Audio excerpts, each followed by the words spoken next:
Here we are, folks, episode 85 of our Abomination Vaults Pathfinder 2E campaign, or AP, or you want to refer to it as. I guess it's a campaign. Mega Dungeon goodness. We're going to pick up where we left off in the last episode, which was pretty much a solid fight with the Demon Sisters in a lava chamber. And the companions came out on top, which is good. Of course, Kyle's going to give us a little short recap after we do our introductions. Which we're going to jump right into. So, Pathfinder goodness, everybody's going to start with 2 hero points except our missing players. So, Cypher and Bjorn each get 2 hero points to start this session off. Everybody else 1. And we are missing some players, by the way. We're just gonna have Rachel and Kyle tonight. So the other characters will be there. That being Thelsaria, Elven Ranger, and Karma, Human Cleric of Ayamode. So they'll be kind of shadow moding today. So let's do our introductions and get this going. Let's start with Rachel. Introduce yourself, Rachel. Aspirations, plans for the evening. What's going on, Rachel? Hey, aspirations. Well, first I'll begin by saying that I play Cypher. She is an elf bard / rogue. Being in these dungeons she's trying to make second nature to herself. She's trying to enjoy these little things, but typically she enjoys them in her own company and not with so many people. So she's adjusting to this. She's trying to be a team player, but sometimes she gets flustered and just does what she wants. Aspirations. She is just ready to apply some bandages. She took quite the beating. She's not used to that. She handles everything from afar, and if she's too close, then she'll use her illusion magic to just disappear or duplicate herself. Because that's what we need more in the world, is more ciphers. But yeah, she's just ready to heal up and kind of have a look around. Things are looking mighty suspicious. For being so deep in this dungeon, she doesn't trust that they're all not dying even more. We haven't run into nearly as much danger as we normally would have in the other levels. Seems that way. Cypher being mysterious as ever. And yeah, glad to have you once again, Rachel. I know you missed one session a couple weeks ago, was it? I don't know. Every once in a while we miss out on Rachel. But she's with us again. That's good. And of course we've got my good friend Kyle. What's going on, Kyle? Got any plans for the evening here with Bjorn? Oh yeah, murder, mayhem, mystery, satisfaction, healing, all them kinds of things. How's it going, everybody? I'm Kyle. I play Bjorn, the fast and loose Death Wish fighter / cleric of the group. And in his own words, while Cypher is thinking, oh, well, we should be getting into more fights, Bjorn's like dragging like half of a broken leg, shattered arm, He's kind of like, really? I'm getting tore up over it. Just a little bit. So, but yeah, I mean, it's a lot of fun. He's our kind of our frontline, big, beefy, stand there and take it and dish it out. Kind of a very religious-y type. Has a heart to him. Has a dark side. Maybe we might explore a little bit of that tonight with the role play. Who knows? But he's a very genuine person. Always is very protective of the people around him. So he's kind of trying his best to keep everybody else from being hurt. Because in his mind, if I'm hurt and they're not, it's a good day. So as far as aspiration, get some healing. Equip some better weapons. And rest, and then see if we can kick a few doors open and raise a little bit of hell down here. Yes, that's a cleric joke, because he's holy, and we're fight demons. So yeah, we're raising some hell, literally. You are. Good. Thanks, Kyle. Good to see you back again for another session on Sundays. And that's it. That's our lineup of players. Every once in a while, we have like 2 or 3. That's not a bad deal. We usually get more involved with the role play when we have sessions like that. We'll see tonight, though. Well, wait a minute, Chris. Since we need some more introductions, introduce yourself. Introduce myself. I am, of course, the Grand Master, GM Fritz of the GM's Alcove. And tonight I will be running some Pathfinder 2E, Abomination Vault's Goodness. Been doing this a long time. Long time. It's starting to wear on me. I'm starting to lose my patience sometimes with the players. I just want to finish them off. Just finish them off. Let's move on. But no, we're having a good time. And yeah, I will be the host and GM tonight. That's my intro. And that's it. So we've got 3 players tonight. And of course, Jesse, he'll be out for a short while yet. Just had a new baby, so he's a little bit out, taking a little bit of a break. We might see him off and on in the next month or so. We shall see. And also missing tonight is Dizzy, which she just rejoined the campaign after a short hiatus, playing Thalsaria, the Elven Ranger. She found herself pretty busy tonight. We'll see if she comes in the next session. And that's it, right? Did I miss anybody? Oh, Karma. Can't forget Karma. Karma, same thing. She'll be missing tonight's session. She'll be with us next week, I am sure. And that's okay. But their characters are still here. We're going to find out what role they play in this little episode.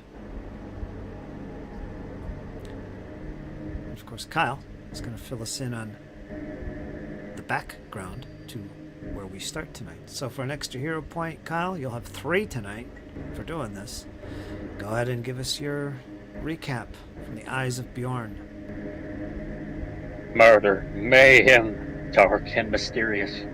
Deep below the dark underground of the Godlight, we kicked the door open to a lava-filled cesspit of violence, bloodshed, and degradation.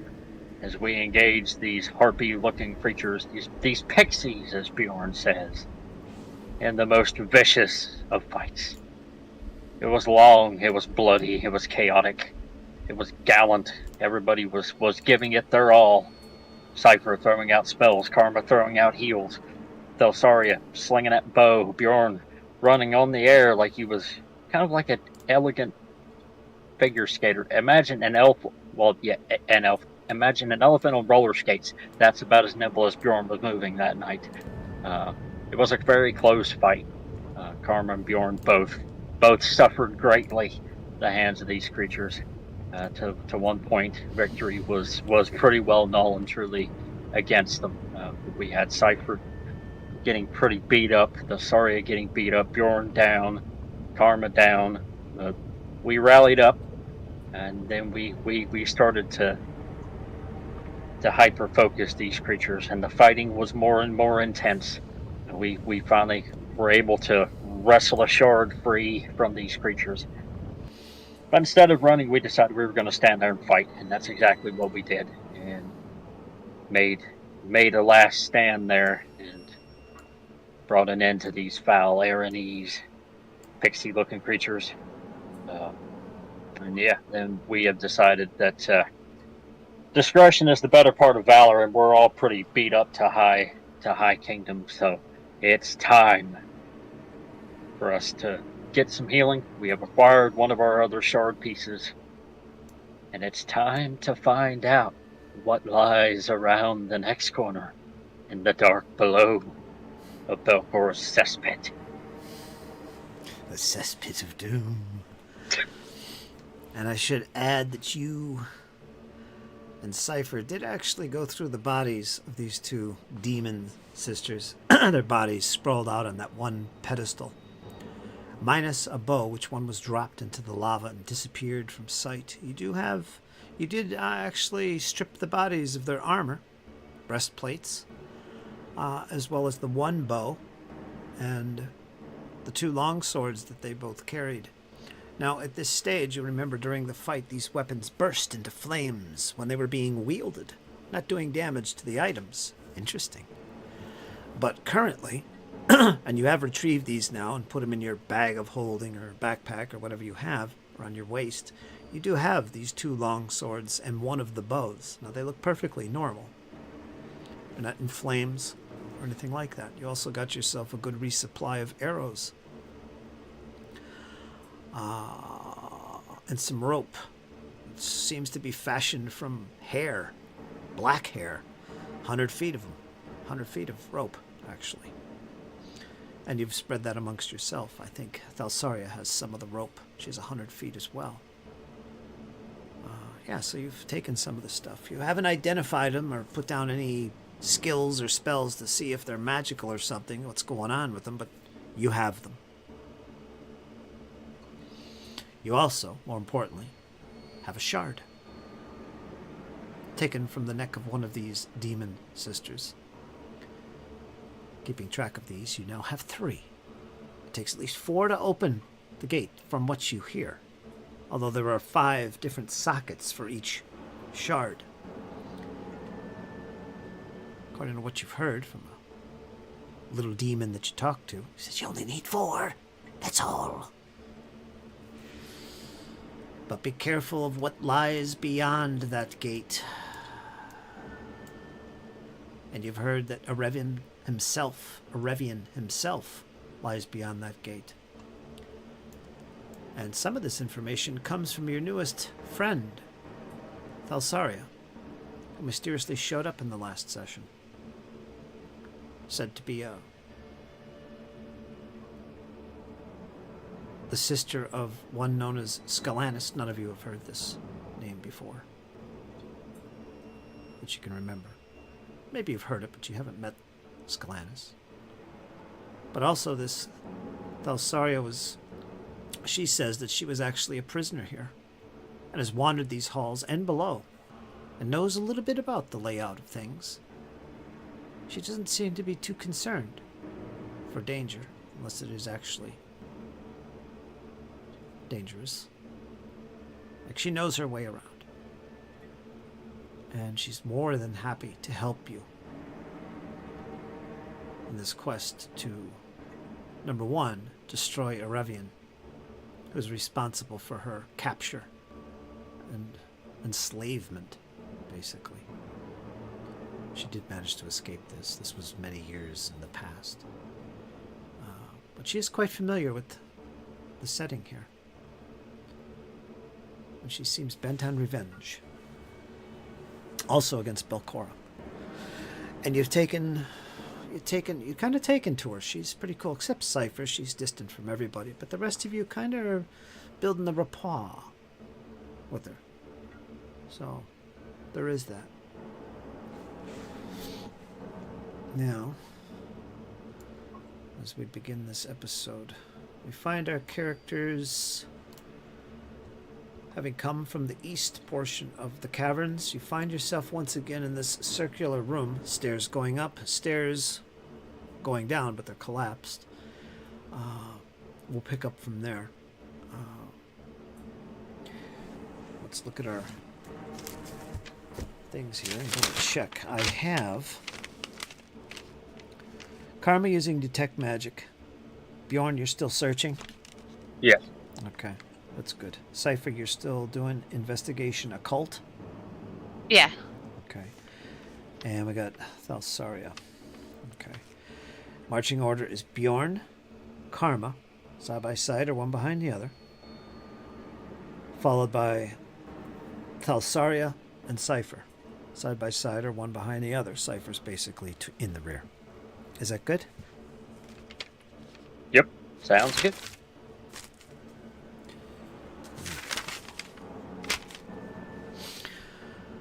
You're pretty beat up.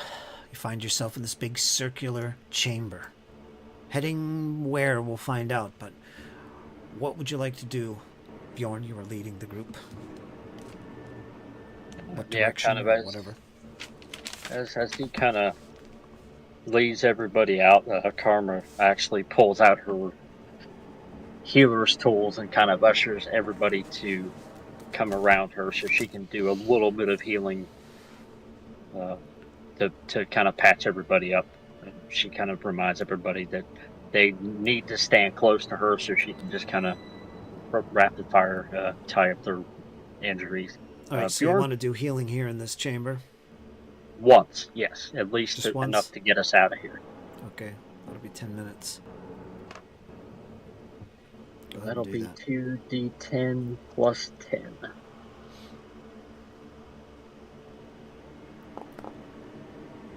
So everybody's going to get 24 back. Oh, that's useful. 24. Yes, thank you, says Thalsaria. I appreciate that. Your powers are magnificent. Starting to feel back to my old self. Thank you. Yeah, Karma kind of ushers an immediate thanks, and she kind of tucks her healing bandages away. Meanwhile, Bjorn looks like he's very distant. Kind of like something's playing on his mind. He spits a bunch of blood out onto the floor. Oh, because that also removes my wound. Aha! Yeah, you're good. He is all of a sudden feeling just slightly better. Not by much. Not by much. Yeah, Cypher's going to add to the healing, but she specifically attends to Bjorn. She'll actually cast a spell. What are you casting on me? Nothing I haven't already cast before. There we go. Sorry, I appear to be lost in my own thoughts. Well, hopefully this will make you feel a little bit better, at least physically. I can't help you with whatever's on your mind. My thanks. He'll kind of actually kind of go to like pat her like on the shoulder, just lightly. You did? Whoa. He gives like an awkward smile, like, okay.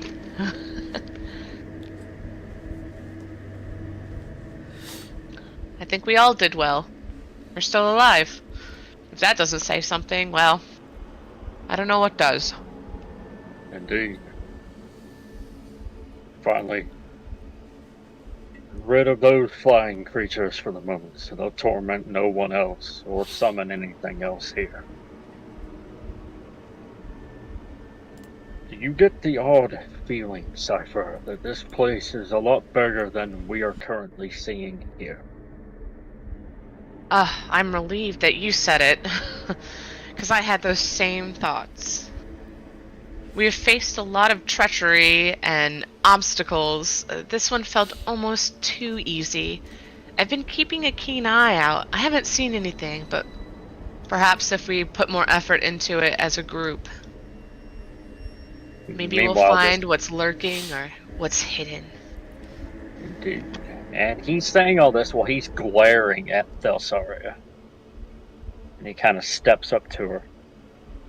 I get the odd feeling you know more of this place than you're letting on. You are a captor here. Captive? Yeah.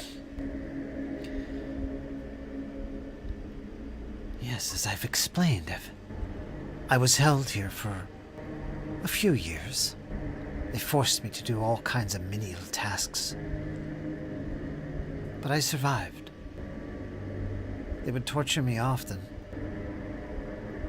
And she lifts up her left arm and you could see the inside of her arm towards the elbow. There's this series of gashes that almost look like they were branded into her skin. It was a horrible time. But I made my escape, and I will have my revenge. I know a little bit about the layout of this place. What do you wish to know? Everything you've not already said.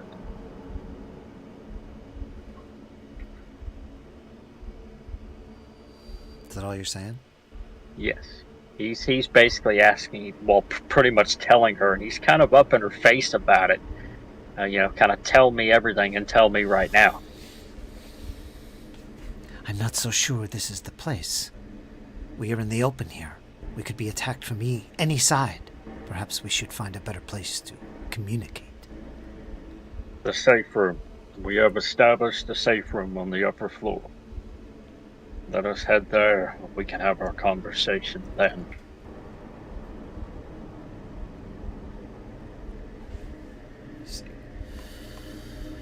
Cypher, I have a task for you. What is with all these tasks you keep giving me? What, Bjorn? What can I do for you? Can you walk the path ahead of us to make sure that there's nothing going to jump out at us? We are all pretty wounded and could not stand much of a fight. If you would like, says Thalsaria, I can do that quite well myself. Shall we let the rookie do it then, Cypher? Just because she's new to us doesn't mean she's a rookie. Yes. You, from one elf to another, you do seem rather nimble on your feet. Go forth. We won't be too far behind you. Tell us and communicate what you see. And then she, shows, a series of hand symbols. Just your regular,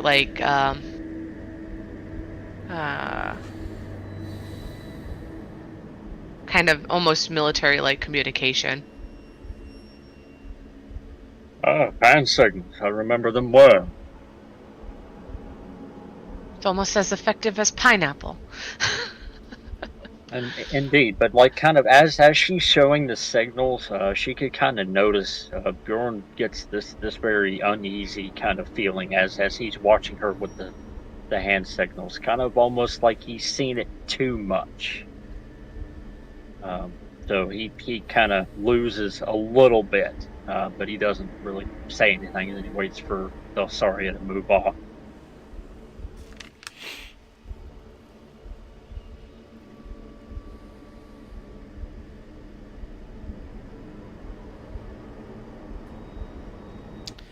Okay, so she doesn't have dark vision, but she is going to rush forward. In a flash, she darts off, obscuring herself with the shadows from your light. And then you hear a whisper ahead. Come this way. And she's heading in this direction.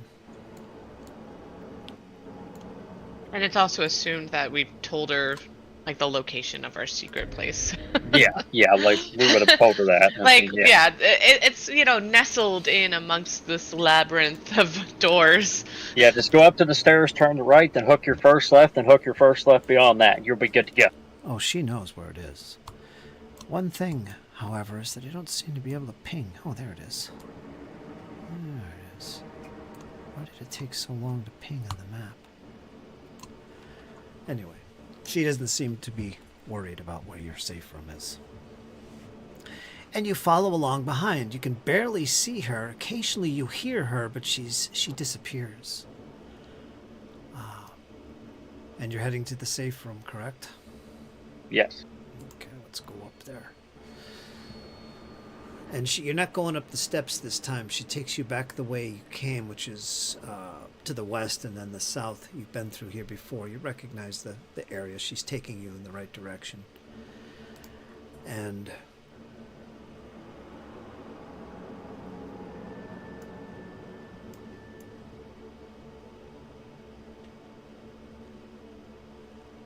you make your way back to the safe room without any problem.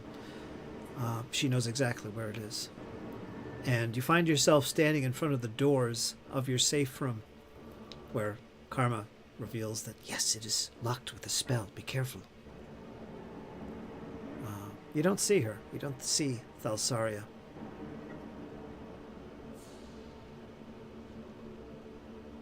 By the time you reach the doors.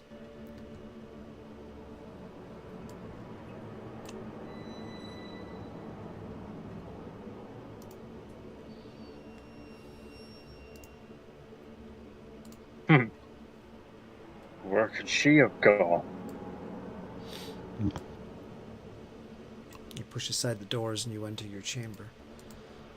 I'll give you some light here so you can see. You should be able to see now. Back at the safe room. I don't know where the map was centered. Oh, you're at the safe room. And you find yourself back, and you enter the chamber. You don't see Thalsaria anywhere, but you know you could tell that she was going in this direction. But she's not here, at least as far as you could see. Oh, I just come in and I said, well, she knows where we are. Oh wait, Not she sure is. where she ran off to. Oh, Yeah, she's not. come out of the shadows. All right, so you're back at the safe room. What would you like to do? Heal, I guess. Go for it. Now, if you want to do this from your safe room, just figure out how much time it's going to take to get yourself back to full healing or whatever, and then you can get your sleep. Now that we're in the safe room, I'm going to cast my soothe spell and apply the healing towards myself. Yeah, Karma's going to break out the healing kit again for everybody, so that'll be 10 minutes. 2d10 plus 10. And we'll do it one more time. See how everybody's looking. 24. Yeah, I'm at max.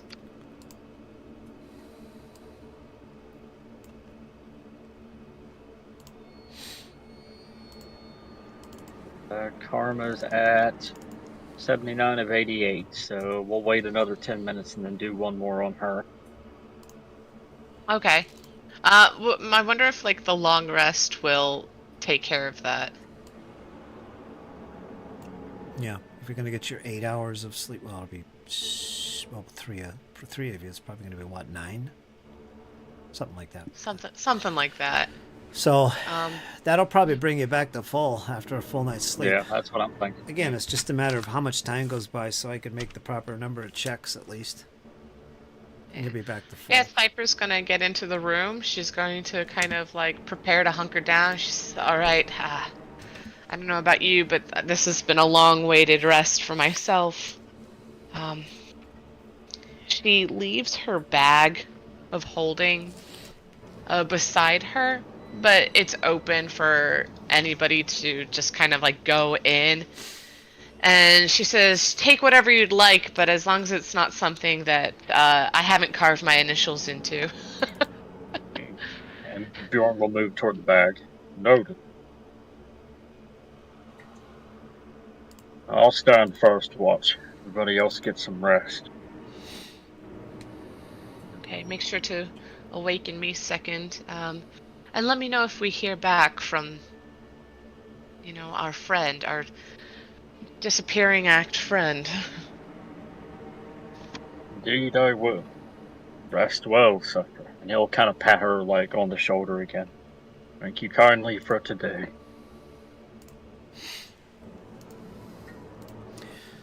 You do notice something new in the chamber, in the southwest corner.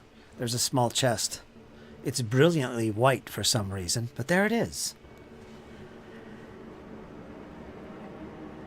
Cautiously approaching it and poking around, you see that inside this chest you find some equipment. Bjorn, you guys should be able to open that up and see there's some useful equipment in there. It says Cinema's equipment. That's wrong.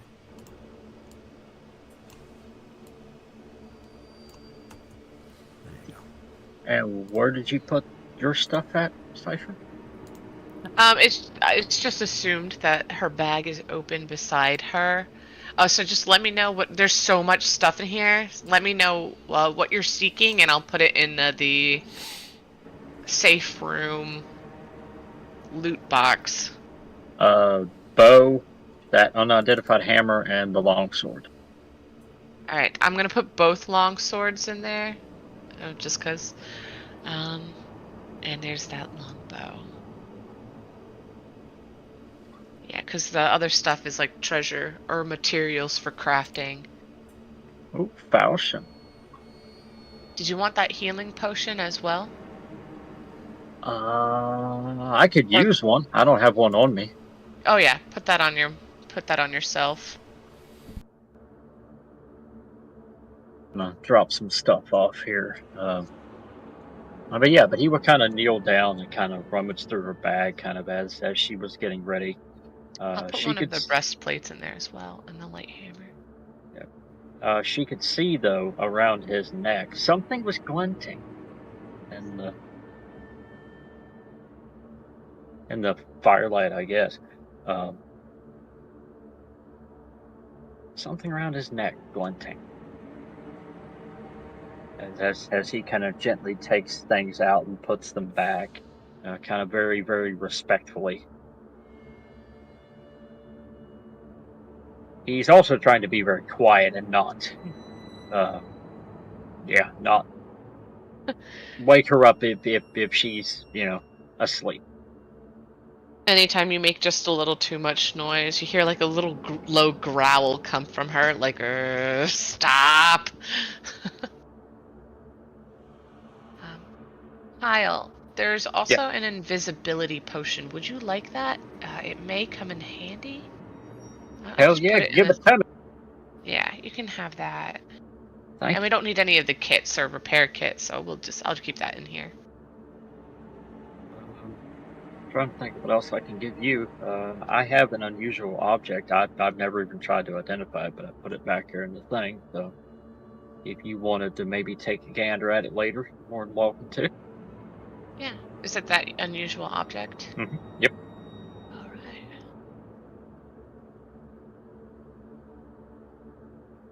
All right. At this point, you just hear some snores from Cypher. And Bjorn will kind of rummage through there, and he will kind of inspect that hammer that's in his hand there, and this long bow. And I'd like to, while I'm on my watch, I'd like to identify, if I can, this unusual composite longbow and this unusual warhammer. Do you have it on your possession? Yes. Okay, let's go to the longbow. Let's see what that's about. Looks pretty normal, although it's got all these along the outside of it, these spikes that kind of are built from the wood itself, are kind of like going out into little points outward. I'd have to show you the picture, I guess. Let me see. Any of the 4 traditions of magic would be appropriate if you want to try and identify this thing, if it has any magical properties, which it seems to feel like it does. It's a very evil-looking weapon, I should add. That's something. Blind roll on its way. That's something a cleric would typically be wielding. However, you definitely get the sense this thing has magical properties. And I'm going to reveal that to you.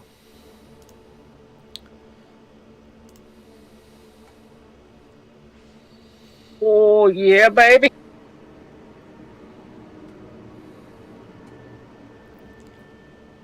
As far as the Warhammer is concerned, again, one of the 4 magic traditions. Where did you find this item? The smithy? Yeah, I think Cypher put it in her bag. Yeah. So that's where so. Bjorn got it from. Which item? The warhammer. Oh, that was from a while ago.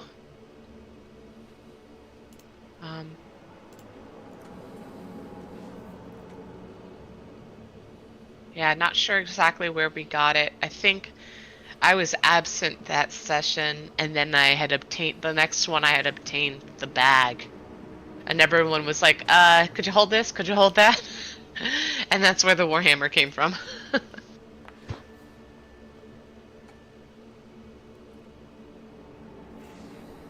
Does good. Okay. Anything else?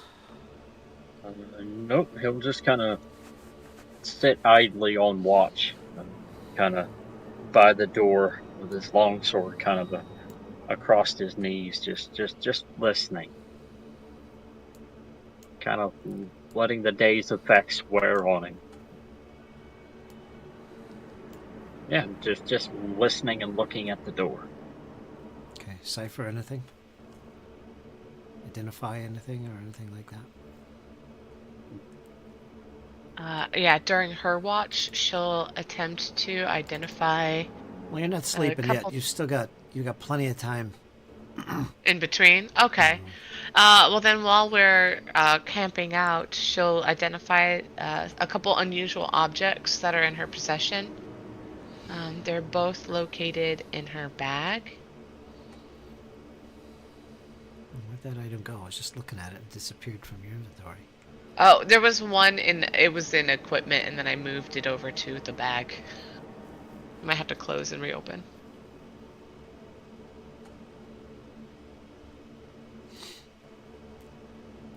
How about the ammunition and the consumables? Want to do them? We can. I've tried that already. It's okay. Enough time's gone by. You could do it again. Okay. So go ahead and make any of the 4 traditions.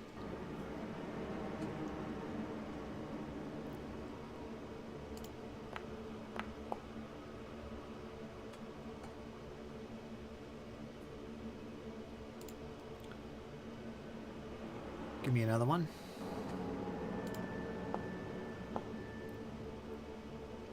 You'd never seen items like these before. The ammunition in particular. As hard as you try, you cannot figure out what these things might be. You'll have to lay off those for a while. You just can't figure them out. That's under consumables. The arrows, basically. If they're even magical. Yeah. You sense they are, but you have no idea what they do. The best thing I could say to do is just to throw them in a bow, shoot them, and see what happens. Yeah, I've been waiting for the right moment to test it. Now, in your bag of holding, we have what looks like that rope. If you want to check that out, that's going to be crafting.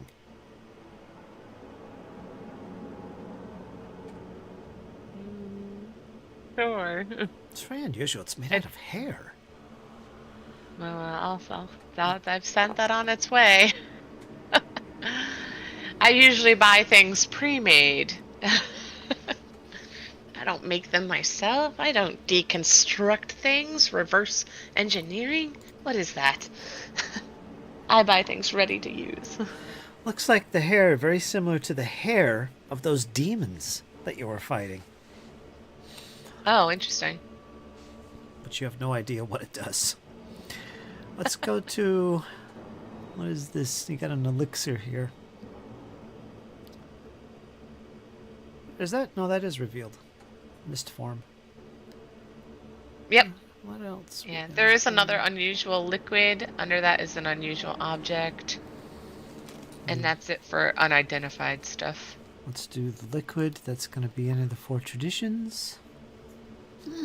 What is this? And you shake it about? Maybe taste it a little bit?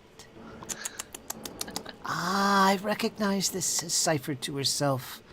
It is indeed. I'm going to reveal that one. Oh, jeez, Louise. What else do we have? She keeps it far away from her nostrils. Go ahead and Don't make want to a- accidentally consume that one. Next you have what looks like a little... Well, I'm not sure what it looks like. A hand, I guess. Go ahead and make any of the 4 traditions.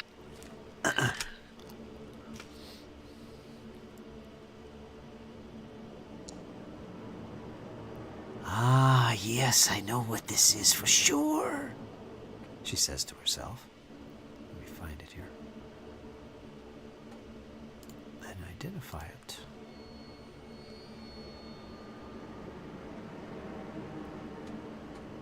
You see it there? It's I do. It's a hand. I She's believe like, oh, that's well, it. that's not what I thought it was. But now that I know, yeah, I see it. It's definitely a hand. Interesting. Puts it back in the bag. Since you have the time, I'm going to let you identify the rope as well. Okay. Yeah, she takes her time to I forgot we have more recall than it. enough time here in the safe room, so there you go. The arrows, though, I'm going to hold off on. You cannot identify those. Tricky stuff. Bjorn, you might want to assist in that if you choose, I if she can, lets yeah. you. Yeah, she kind of passes the quiver that they reside in. Hey, I don't know how knowledgeable you are about ammunition like this, but give it a look. And Seem to know something about weapons in general. he takes a look, and Indeed. without any hesitation, he knows exactly what they are. Spell strike. Type 3. Powerful arrows. The other one.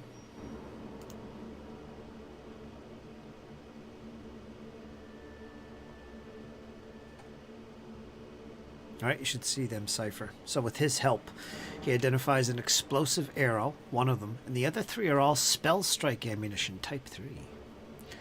Whatever that means. Wow, they some very powerful ammunition.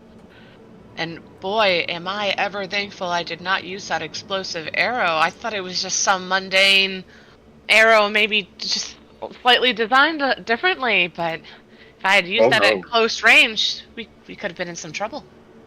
Oh no, that kind of ammunition you engage with at range. I used them once or twice during the war and sieges and such. They will come in mighty handy.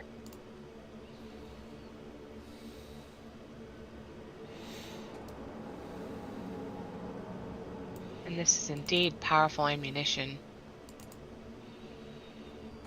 Hopefully it will serve you well.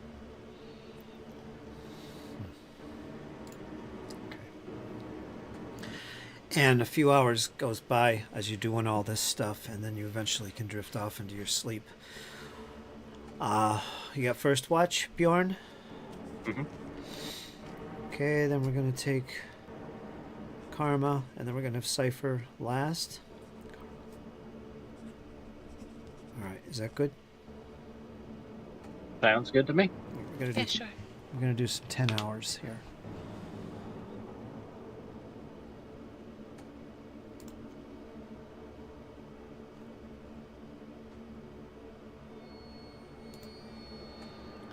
Let me just roll these here. It's quicker.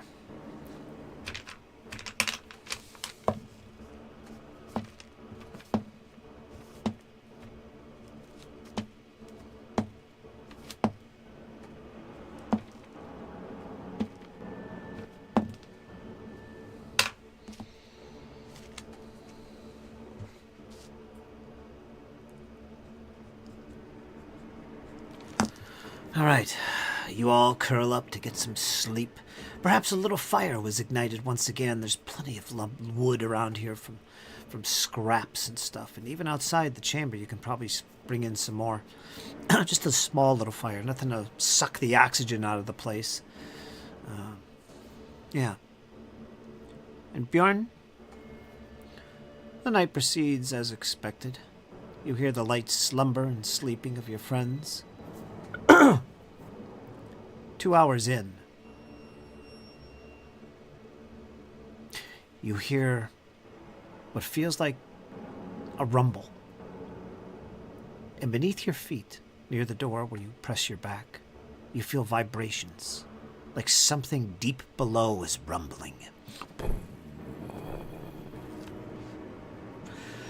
You look over to your friends and you see that it has not disturbed them. They're well asleep and fast. The night proceeds. As you end the end of your watch, and you go over towards Karma to make the switch up, she begins to jostle herself and wake up. Oh, what happened? What? Anything going on, Bjorn? Says Karma. And as she says that, you hear what was like a high-pitched wail coming from outside the chamber, but very distant. You could pick up on it, as you and Karma both hear it. You're suddenly startled and you listen. Cypher, you're sound asleep.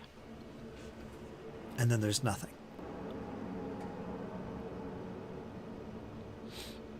Did you do anything, Bjorn, at this stage before you head for your sleep and Karma takes over?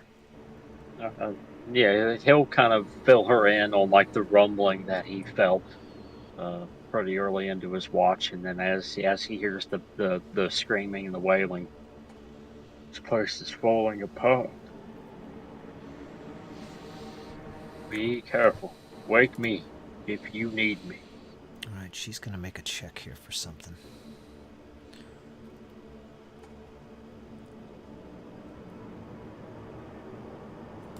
Real quick.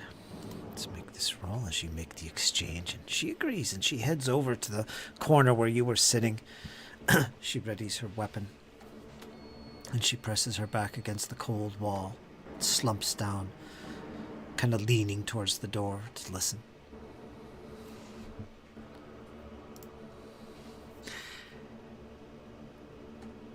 And the night goes on. Cypher, as we close in on your watch, you wake up startled. Suddenly. And there you see in front of you, for a brief moment, your eyes open, and you see in front of you, you see hovering Karma. And she's got her hand on your shoulder. And she's kind of frozen in place, as if she's startled. And she looks directly into your eyes. Did you hear that? And you did. You also heard what sounded like a horrendous scream of something echoing through the hallways. Let me think here.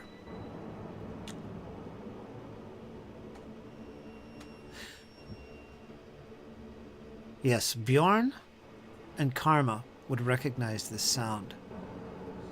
You remember a terrible screech that came from what can only be described as flaming skulls that could make themselves invisible. They would appear and ambush and strike, but every once in a while they'd let out this horrible scream. It's very reminiscent of that scream, that sound you've heard before, Bjorn and Karma. And this is how you awaken, Cypher. You hear this screech you've never heard before.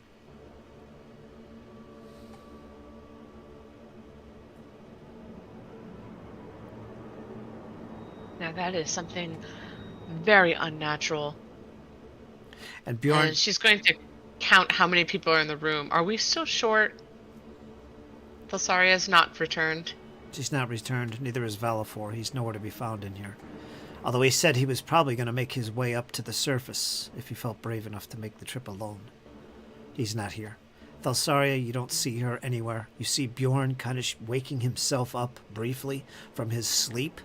And Karma is right in the midst of waking you up for your watch, and she's going to lay down. But she looks very startled and concerned. She says, I didn't hear anything all night until the beginning of my watch and the very end, right now. I've heard that screech before. Those will-o'-the-wisps, perhaps they are called. I'm not sure, but those skulls with fire emanating from them. Evil. We must be careful, Cypher. They're challenging creatures to fight. Yes, Bjorn. Yes. You better get your sleep, she says to you. Don't let it bother you. It's Cypher's turn for the watch. Be careful, Cypher. Well, everybody could go back to sleep. Should anything happen, I will awake you all. But try to be as silent as possible. Okay.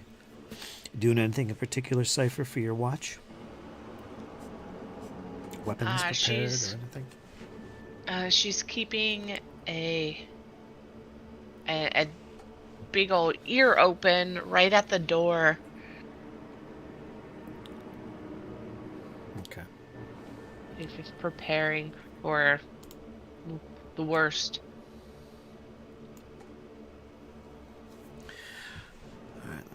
Here, since you're actively doing this, go ahead and make a blind perception roll.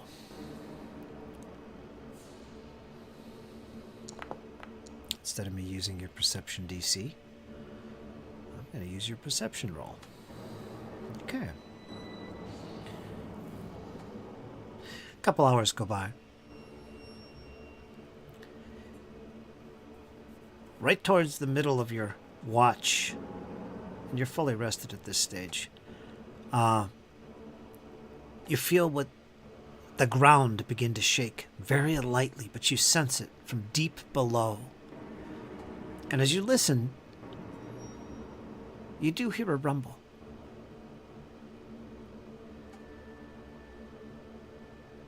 And it goes on for at least a couple minutes, but it's very faint. It wouldn't be enough to wake up your friends.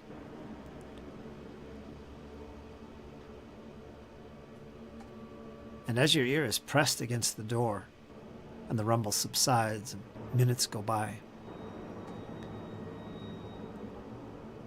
you hear a tap at the door. And it's right next to where your ear is.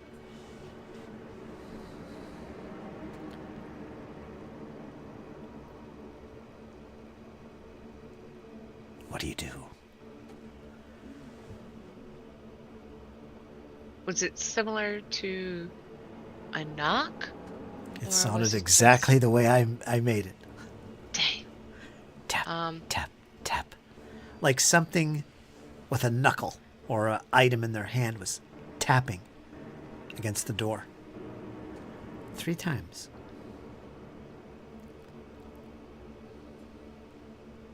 I imitate it.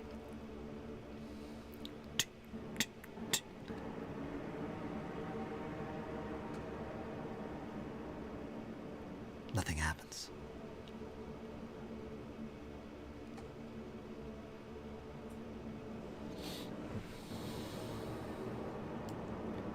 And as you wait and pause in the silence, you don't hear it again.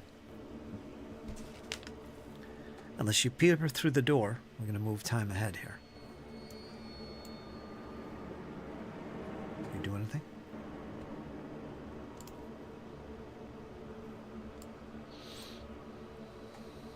No, I remain. Okay. In that case, a couple more hours go by. I'm going to forward the clock here in a second. And everybody begins to rustle and awaken. So whatever, mark off one of your rations is gone. As you start to consume your food, you awaken up and then go through your spells and refresh your slots and all that goodness. That's it. I'll let Karma refresh her own spells there. Yeah, let's leave that for her.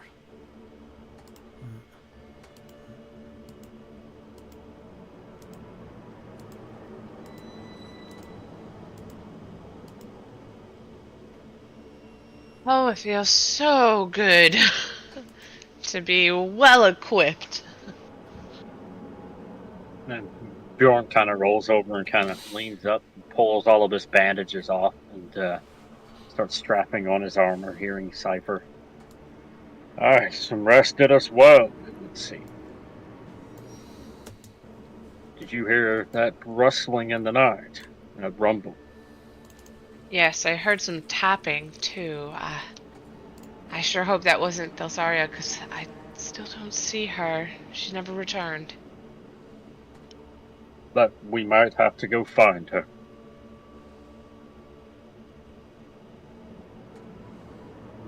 She might have run off on her own agenda, though.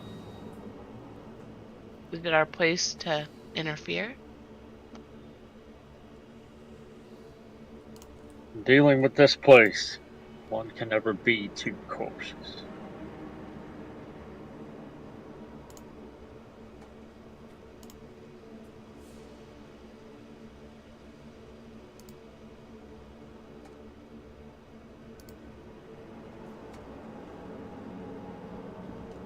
Well,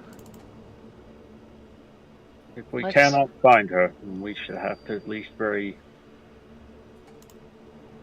at the very least, find what remains.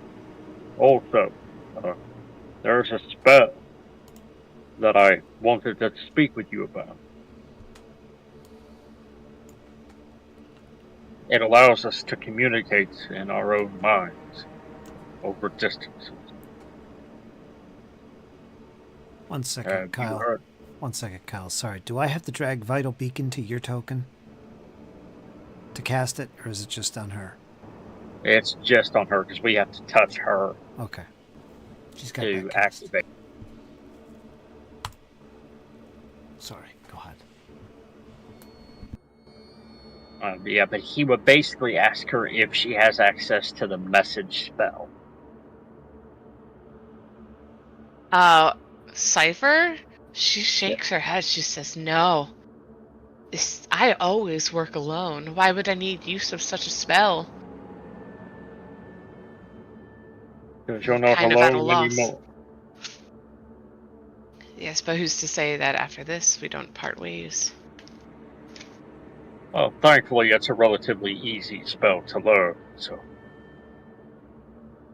might be worth having should we ever get separated.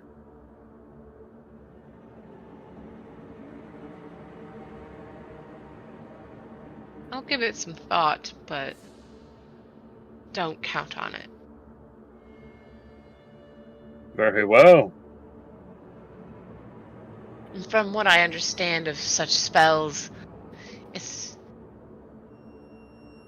not the most reliable source for communication. You can only say so many things.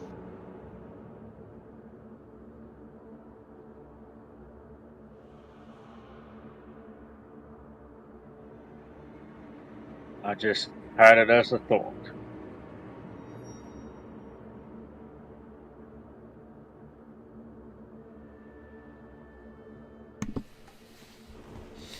All right, so you've gathered yourself. I'm going to knock off another hour here for preparations, and you're all set. What would you like to do, Bjorn? You've shared some information. You've prepared your spells. Casted some magic. We got Vital Beacon in play from Karma. And you do not see Thalsaria.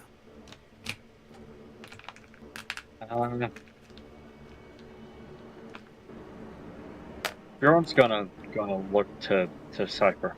Can you look out the door, see if maybe she's in the hallway?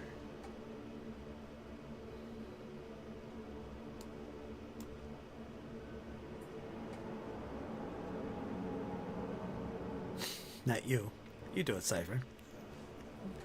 Sorry, I Well, dropped something, and hold on. Well, she has dark vision, and obviously Bjorn has the light spell on, so he's trying not to give everything away. Okay, I'm good. I had an ice cube and I dropped it right on the power strip. So I was like, oh no, oh no, oh no, oh no.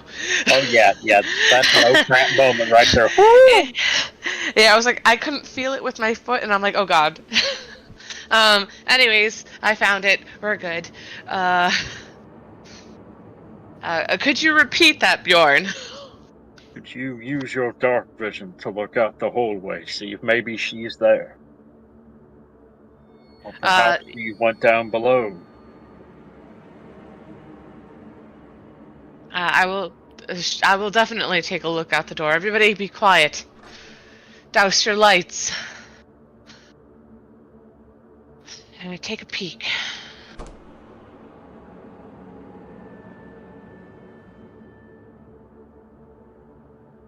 I slip my head back through the door and reply to Bjorn. I do not see anybody or anything. The hallway appears to be empty just from this angle.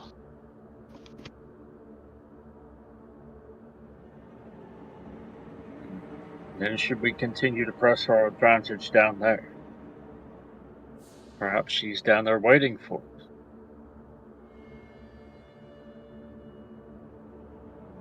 Perhaps she found a different hidey hole.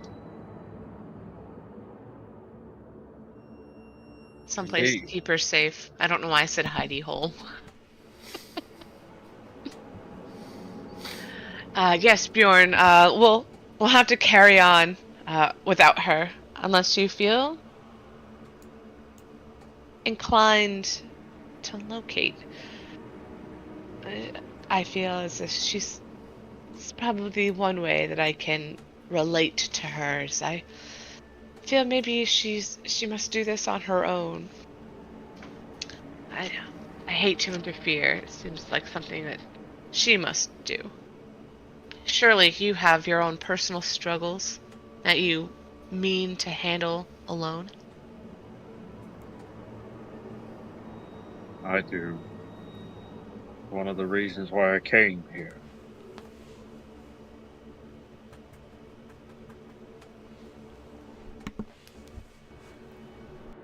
Very well. She will find us then.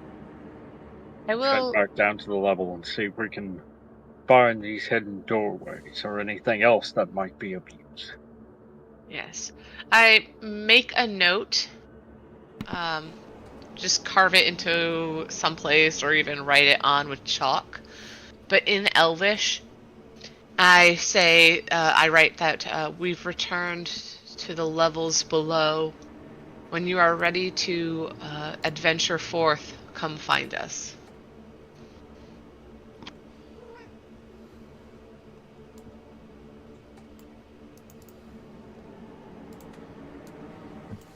Let us part.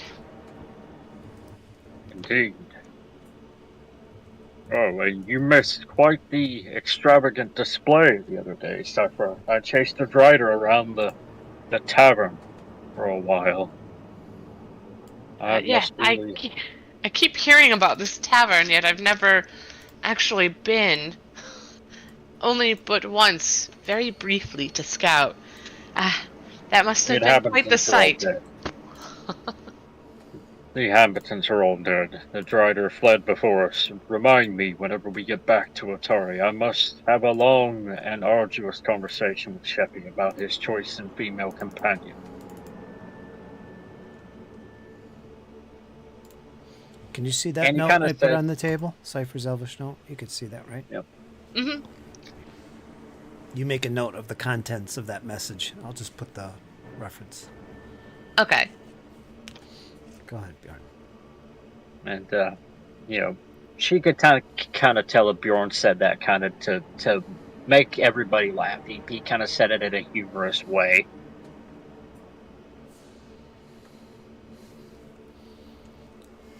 I know very little about Sheppy, but being with a drider, yes, that is quite the curious pairing.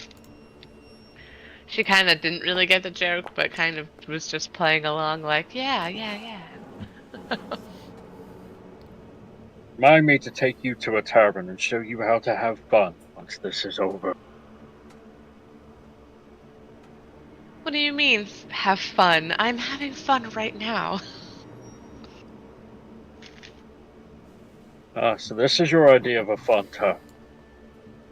Absolutely. The blood is flowing. You never know what's around the corner or what you'll find. Some of the best things in life are left behind deep underground. I'm just here to collect them. Well, there's a few places around my home that you would absolutely fall in love with then.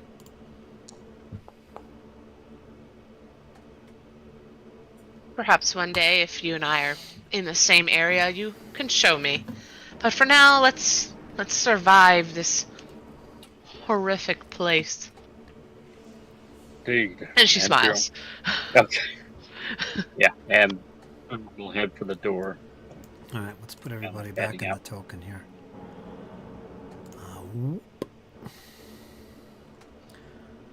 And you head for the door. Karma takes pause as she casts a lock spell once again on this door. And you vacate the room. You're all set. You're all up in your formation. You do not see Thelsaria, although you're wondering if she isn't watching. Curious, the tapping that you heard, Cypher. Is that her? Who knows? Elves can be tricksters of sorts. easily distracted by minor things. Playful, perhaps? Huh, not to your liking, Cypher. You remain to the rear. And you're going to head north, I guess? Up to those steps, or you could head south. Sorry. Which way are you going? We're going to descend back down into the prison. See if we can find some hidden doorways. Yeah, I know. Are you going to the north or the south? The north is South. the south, or the way you came. Okay, let's take you down there then. And back down we go. And let's see where you are. And Bjorn has this long sword sheath, and he's got this warhammer in his hand as he's walking. Changing it up. Yeah, I see you've switched toys. indeed. This is a magical warhammer. I believe they were Arthurians' preferred. I've always been a sword myself. Perhaps it might be time to give it a try. They can shatter armor and break bow. As you have this conversation, walking down familiar terrain, once again in the presence of evil all around you, you suddenly feel the ground begin to shake. The vibration returns. The rumble is a little bit louder in this corridor. Dust begins to fall from the ceiling, and it gets louder, and it gets louder. Get behind me, Cypher. And as it begins to sway and shake, the ground feels like it's about to give. There's small rocks beginning to fall. I need everybody to make a acrobatics check. No. Reflex save. As some of these rocks are falling from high parts of the wall as well as the ceiling. Everyone's going to have to make a reflex save. Let me get my screen out. 31. You have no problem getting out of the way, Bjorn. I sent mine blindly. Let me get Karma's here. Or using your shield to protect yourself. Are you using your shield? Gauntlet buckler. Gauntlet buckler, that damn thing. Okay. Appears as a shield, and you push away some rocks. Let's see what we got here. Karma's is 25. What level are we on? 7? 7. Alright, that's gonna be a nice DC. Alright, you all managed to make your way down this corridor to the end and avoid any debris falling upon you, causing any harm. Especially you, Bjorn. That shield comes in handy, I'm telling you. Alright, so you safely get out of there, and you find yourself in this chamber here. Or the one to the north, which I doubt you'd go. And as you enter this chamber, suddenly the ground begins to cease its shaking. The violence is no more, and silence envelops you. And you take pause for a few seconds to make sure it's okay and the vibrations have ended fully. And they have. Taking a deep breath, you continue on, heading to your destination. Now at this stage, where do you go? You've entered the pulsing room, which still pulses and it still glows. It's still there, as if it's ready to turn on. It is a Did trap. you guys head south? We did, but I activated a trap right there, so I'm hoping we can kind of take another look and see if maybe you can either disarm it or bypass it in some way. What kind of trap was it? I stepped on it and took a whole crap ton of mental damage. Oh, bizarre. Okay. Yeah, the weird kind. Okay, so it was it at the door? Yes, it was at the door, right about there. I had opened it, took one step in, and just... Okay. Then, hearing Bjorn's story, Cypher is going to detect traps. She's going to just look this whole place over and in hopes to try to find and locate the trap. Perception. Well, yeah, perception. Bjorn, give me a hand. Bjorn, you're searching automatically. Right. You haven't detected anything, although that did actually help with your reflex save going through that tunnel. You don't sense anything else in this room. And Cypher, you're going to make a thorough search of this. That's going to take another 10 minutes as you go through this chamber. And I don't know if you were here when you went into this chamber for the first time. I don't think you were, but... I must not know. It's all, like, unrevealed. So, it looks like it was some type of jail or prison.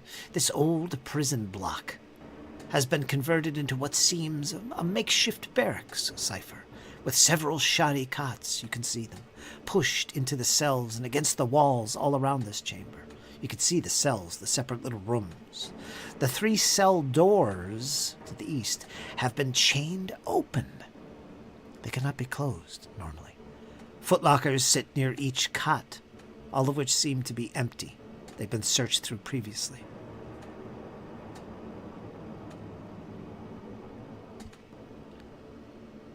Let me read here. Yes. And I think, Bjorn, you will remind Cypher that, yes, we've searched this room before, and we did actually find some coins. In these footlockers, in fact, but that's about it. What did you find, Cypher? Anything? No, you don't find anything more. Alright, so I don't find any, like, traps by the door? No. Okay. It's very odd, Bjorn. I don't see anything. So What's there? You're referring to this door here in the southwest, right? Yeah, because as soon as we walked in, Bjorn was like, be wary of the door. Took a ton of damage from it before. So I was just trying to look for a trap so then I could disarm it. No. There's nothing there. It looks like a normal door. Alright. Bjorn, stand back. You can move your token, by the way. I've got the game unpaused.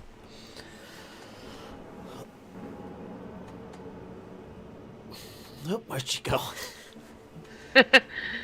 I move all the way to the corner, and I cast a spell, my cantrip, Mage Hand. And I use it to try to open, jiggle the handle, whatever I can do with it. The hand appears and it starts to move towards the door. It goes to the latch, and you can see these wispy fingers go under the latch and pull and lift with ease. The door opens. Pulling the door slowly, it creaks open, revealing a chamber beyond.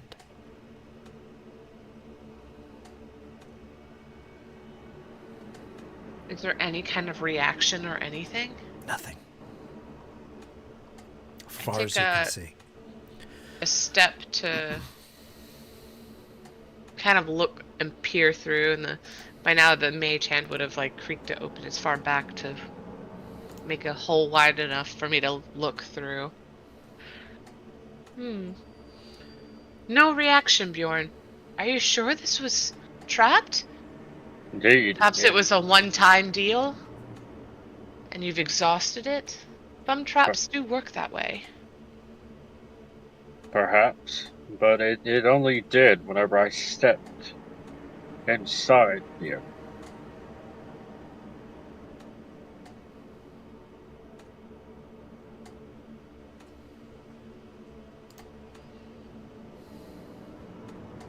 I was able to approach the door without any difficulties. Only whenever I stepped inside did I feel a deep shooting pain in my head.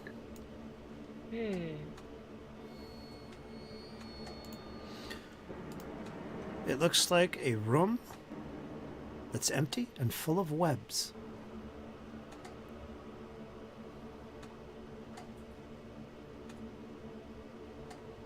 Well, Pfeiffer is just like, well, I don't believe you. She's just gonna go for it.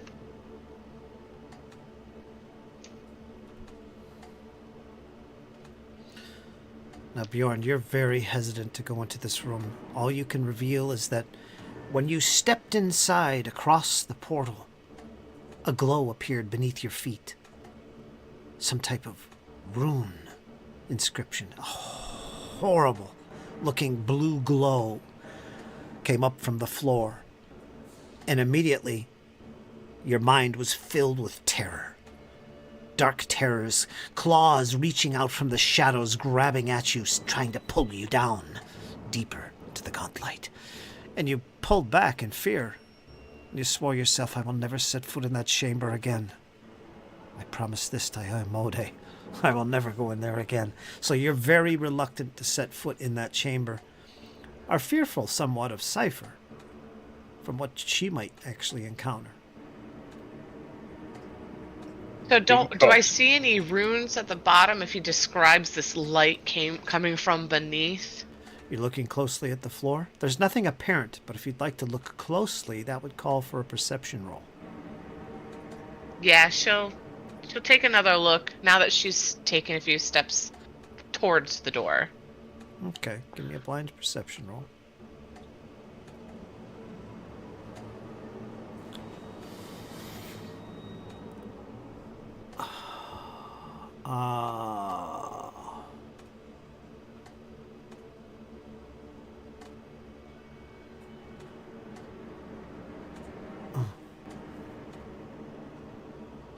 Are you an expert? You must be. In perception? Yeah.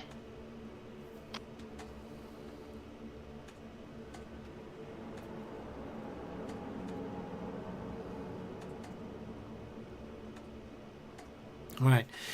You reach towards the floor and your hand begins to wipe away the filth and the grime and the webs. You can see it. You can see there's something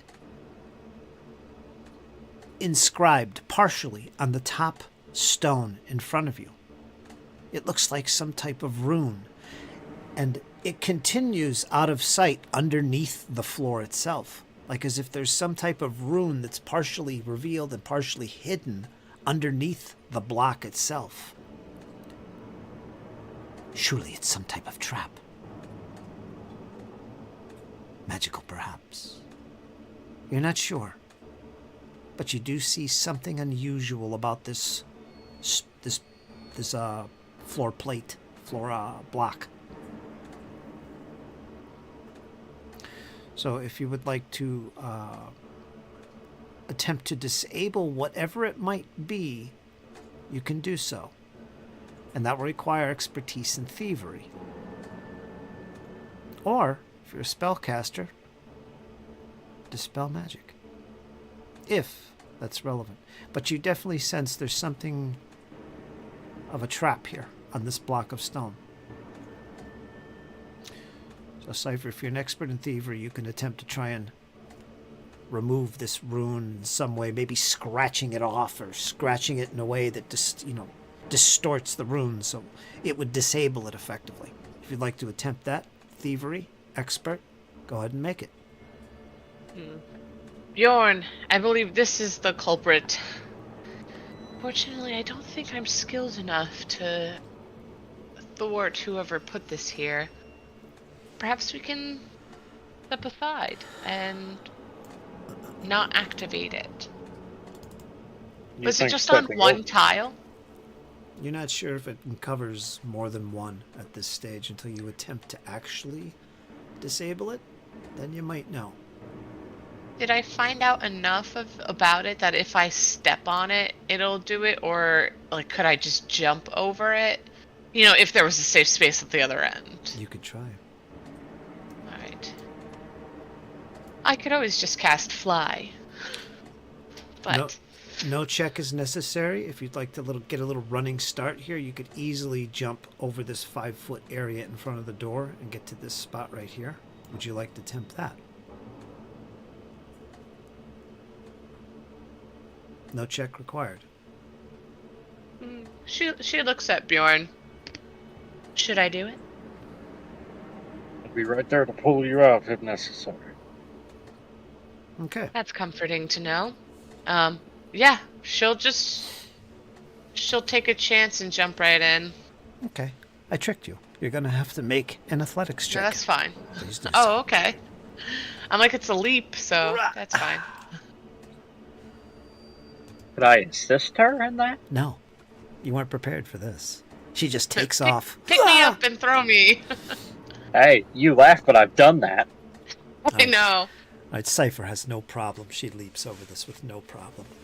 Almost in complete silence through the air, she lands on the opposite side. Nothing happens as you pause after your landing. Nothing happens. And you land solidly.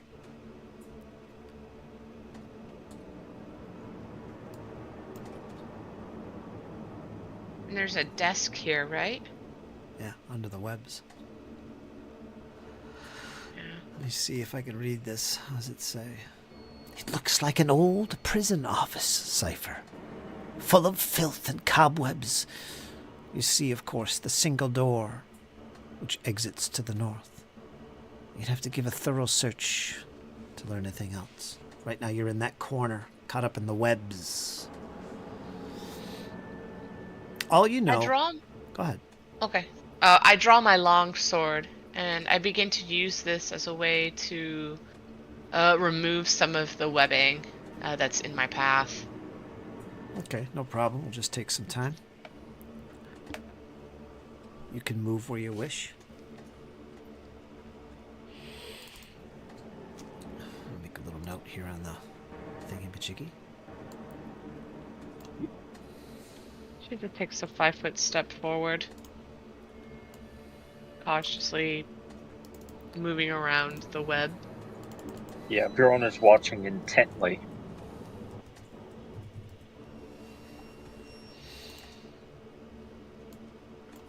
Well, it seems to not be affecting you, so it must only be in that particular area. Yes, feel free to join me, but I understand if you'd prefer to wait at the door. This shouldn't take long. This room's not very big. 4 hands are better than 2. Bjorn will kind of get a running start at it, I guess. Okay. Athletics? Yeah, go ahead and make one. No problem. So that's in that one. I'll hero point that one. No problem. You don't have to. You make it with ease. It's only a 5-foot leap. I just want to see how you land. That's why I had you roll. Let me get clicked off that. There you go. You got a nat 1 and you... Oh, nice. Well, it wasn't a perfect landing. Not as good as the elves. But you do actually crash. I land on just 1 foot on my tippy toe. Yeah. Bjorn comes Meanwhile, I'm crashing in through up full against the battle wall. armor. Slam. Go ahead, Kyle. You're now covered in a cobweb. Yep, like I'm just like in full battle armor. That's a lot of momentum to have to stop. And like he stops it for a minute before like you see the armor just take him on over. So what have you found?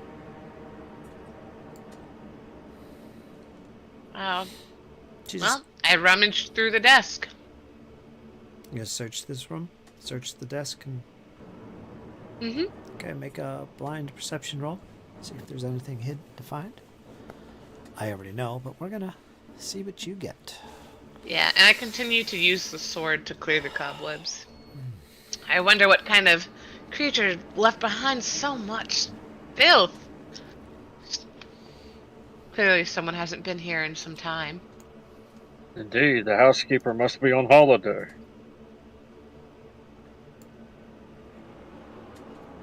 Bjorn's actually going to run his hands along the southern wall, see if there's anything there, like hidden doors or anything like that, that he can feel or see. Okay, blind perception. As you help out, mark off time here.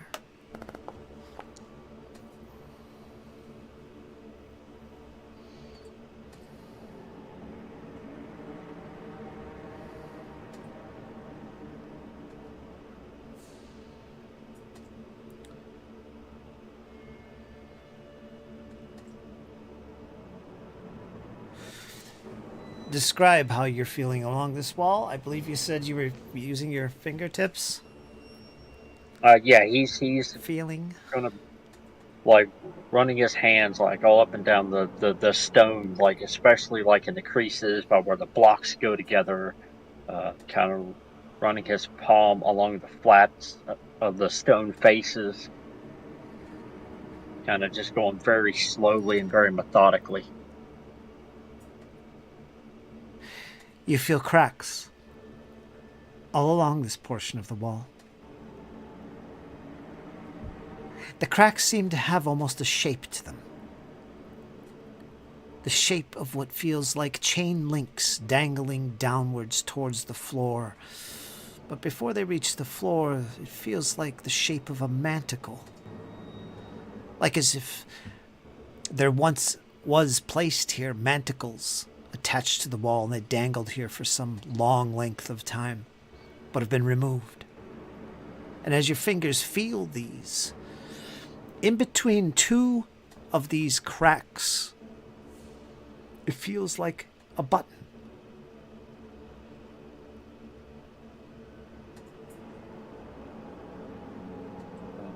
Okay, Bjorn will kind of motion to Cypher. I found a button. Be prepared. And then Bjorn will push the button.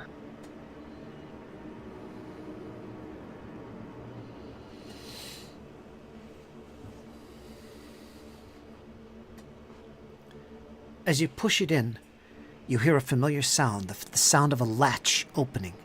Not the rumble of stone on stone, but rather a simple door. And it's right there.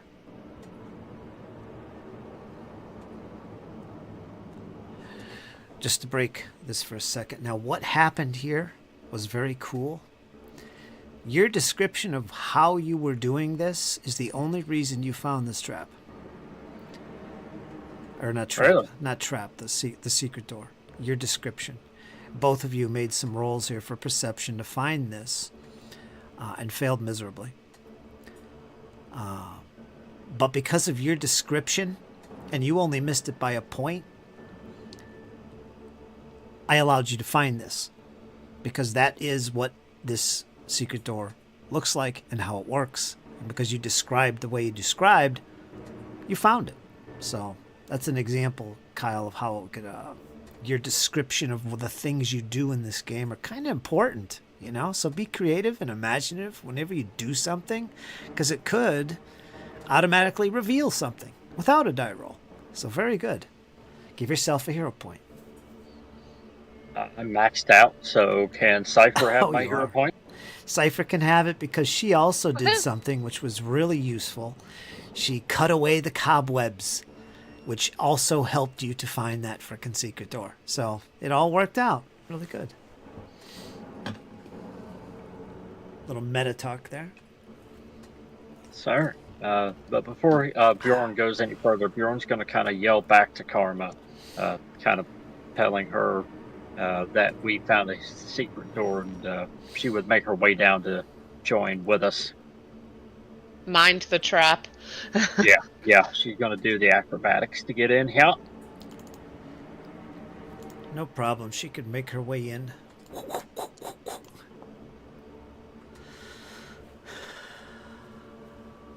2-point landing right there. Yeah. Not as good as the elf.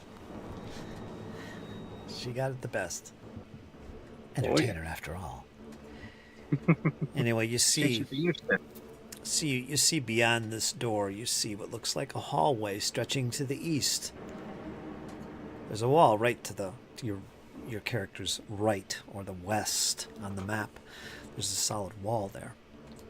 Peeking in it, you can see there's cobwebs all over the ceiling and the wall. Not as intense as that chamber, but yeah, and you can see it once you get to the outside of this hallway. You could see that this secret door is actually quite obviously a door from this side.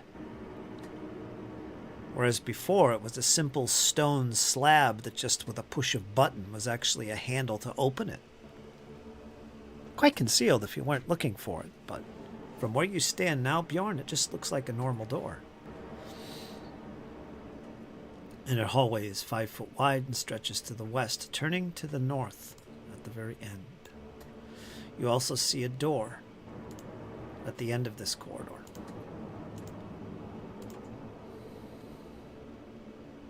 Yeah, Bjorn will kind of motion for Cypher and Karma to kind of follow along as he kind of heads down to the corridor. He's actually going to stop at the corner and use his mirror to look around the corner.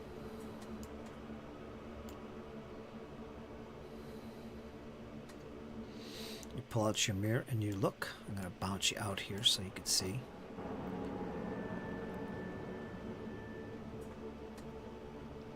You could describe what you see.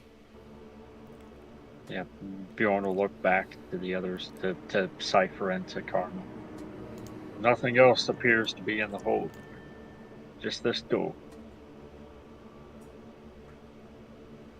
And then he will take a listen at the door. Go ahead and make a roll. Blind perception.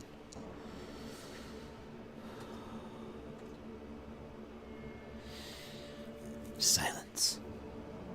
The door in particular feels very cold. But there's a simple latch on it. Easy enough to open and peer inside. Particularly cold. As if death lies beyond. A tomb, Bjorn.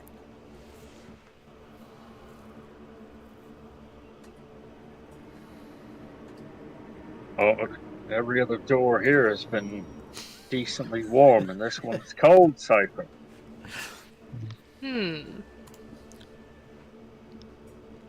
Well, shall we go have a party? Well, it sounds like you've already made up your mind. Let's go. Bjorn will open the door.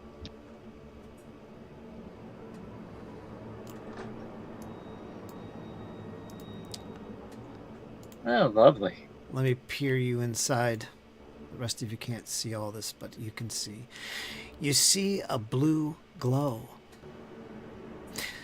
The flat black walls of this chamber, Bjorn, reflect an eerie emptiness you've never experienced before. Toward the east, you see what looks like an open trap door against the east wall. It seems to lead to some maybe little crawl space. You can't tell entirely. It doesn't look like a room or anything beyond, but just a little crawl space. But more importantly, hovering above the floor, you see what looks like a glowing face. The source of this blue glow. Can you all see that? Oh, that's not freaky at all. Nope. And it's just blankly sitting there, staring into nothingness. I won't reveal anything else unless you ask questions, so... Does the face look familiar? Like recognizable? The face is humanoid. Well, Bjorn, it looks kind of familiar to what you've seen before in those Will-o'-the-Wisps. Except this is a face, not a skull. Now, Cypher, I'm not sure you ever experienced those before, but it looks like a floating head. And it's emanating this blue glow. The face is not moving. Expressionless. Mouth is open, just like it's portrayed. And just staring off blankly towards the east. So it doesn't even notice our existence. Exactly. Now you can see the fingers of the what looks like blue flame licking up from it and all around it, so it's animated. But the face itself is expressionless as it stares off blankly. The rest of the chamber, it looks like there's all kinds of weird shapes carved all along the walls and ceiling and floor. Kind of like if you look at the ceiling, it looks like there's a definite pattern to all this. You do notice that.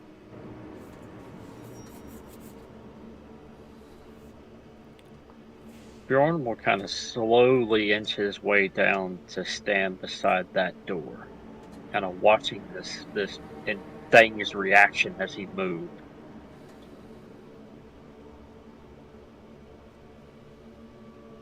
Did it appear to react at all to the movement?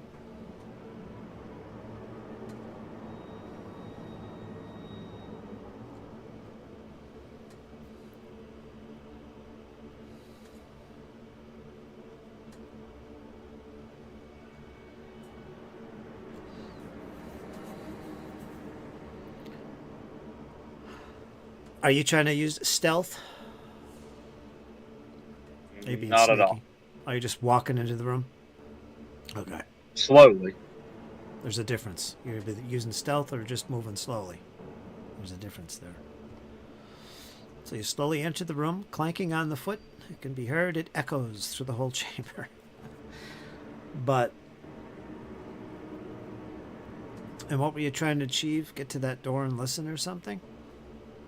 I was trying to watch and see what this creature's expression was as I moved into the room and then as I moved down here. Right. As soon as you set foot into the room and move towards the door, the head reacts. It slowly begins to turn towards the noise that you're making. And it looks directly at you. And its mouth begins to move, silently at first. And you hear it begin to whisper. Nimbaloth.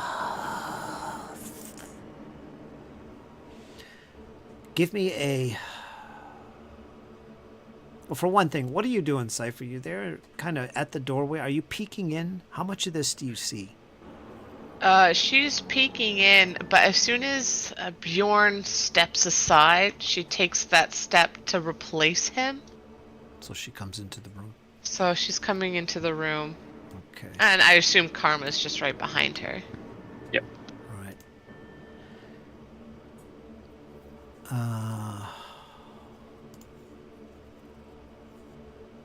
Okay, since nobody's really looking at anything in particular, you don't notice anything else. However, this creature, whatever it is, has noticed you, Bjorn, and sees you, Cypher, as well, but it's not looking at you, Cypher. You have disturbed Nimbaloth, and you will now enter the emptiness of empty death, it says. And with that, we're going to roll initiative. So, let's put everybody in initiative.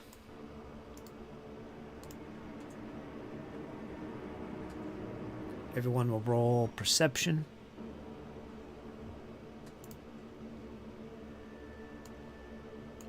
And do we get a +1 here? No. Yeah, I don't think so. I accidentally added myself when I was already in there. Could you just delete the other one and then I'll roll the initiative? Sorry about that. Thank you.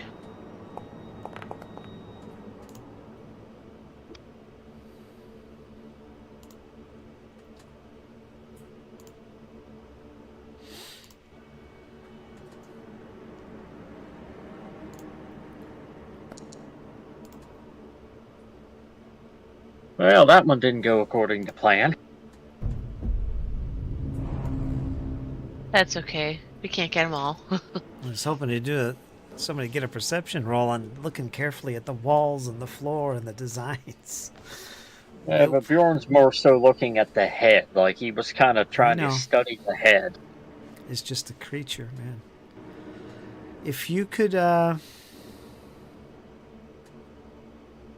okay, go ahead and make a recall knowledge then to try to identify that. That's something you could have done. That would be, I'll let you do that before the combat begins. Occultism. Although outside of what I described there, I don't think you've never seen anything like this. Although you just got a critical failure, but we'll leave it at that. I'm not going to drag that out. It's actually harmless. It's a friendly Casper ghost is what it is. Yeah, right. We'll leave it at that. Okay. Let's get to the combat. Alright, Bjorn. Your martial instincts kick into gear as you see this thing spot you and turn towards you, whispering sounds that you've heard before. Nimbaloth. The empty death. Yeah, Bjorn's going to retaliate. He's got the warhammer in his hand. Okay, you're up first. See what we can do with it here.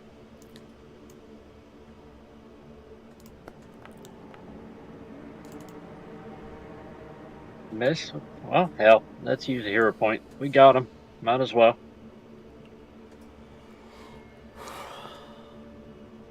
Whoa. Normal. Normal with a 36. Yeah, this is going to be a party. Good luck. That'll be 18 points of bludgeoning damage.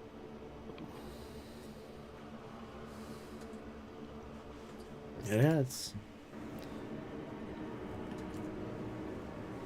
Alright. Did some damage on it. Next trick, I will actually try to recall knowledge again. Okay. Because it is combat, Occultism? I'll let you do that. Go ahead. This time I won't give it away. It's occultism. Okay, on the way. Okay. This is just the closest thing you have seen to this creature is those will-o-wisps. Whatever that means to you. Okay, one more action.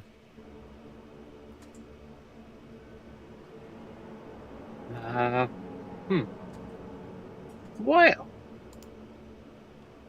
Okay. We'll do battle prayer. Okay. We roll the religion here. Calling out to Ayomode. Come to us, Ayomode. We need your aid, assistance against this vile creature. You get a 32. And what is this? Will DC? Yep, against their will DC. Will DC? Yeah. We'll see if... I don't think that's a critical success, so... Wow. It's just spirit damage. Wow. You got... Well, let me describe the results. You will deal 1d6 of damage of the chosen alignment, or 3d6 damage if you have legendary proficiency in legend. So you're going to do 1d6 damage of the chosen alignment, which I have no idea what that is. Spiritual damage now. So it's not undead. So we're just going to record this as d6 spiritual damage. So, yeah, that'll be 1 spirit damage. Which we will use. All right. So we know how this works in the remaster. That's what we're going to do. Okay. It barely notices your reciting of liturgies and all this stuff, names and calling to Ayomode. It seems to acknowledge what you're saying in recognition, but it pays little attention to it. Much like a fly buzzing around a head. Nothing. Get away. What are you? Bjorn's going to look to Cypher. Now. But first, the creature begins to take motion.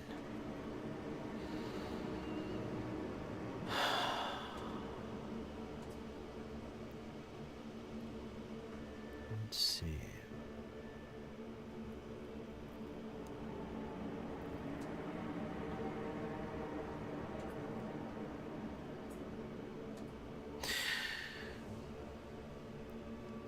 This is interesting. What, 5, 10, 15. All right.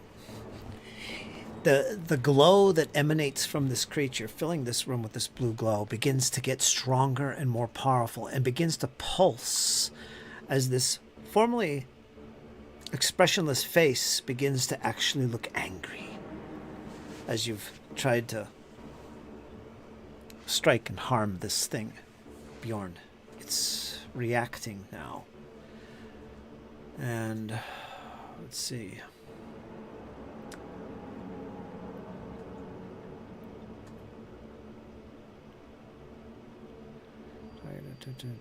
All right, target.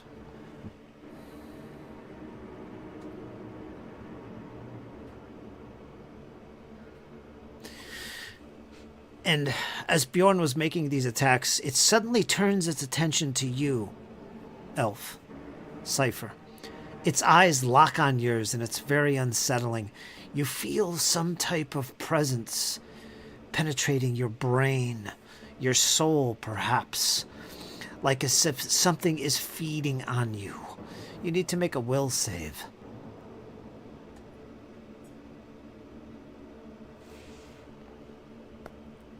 Alrighty. I don't think I can delay consequences that, sorry. Would you like to use a hero point on this hero save? Yes, please. I'll go ahead and deduct one. You could make this public, by the way. You rolled a 19.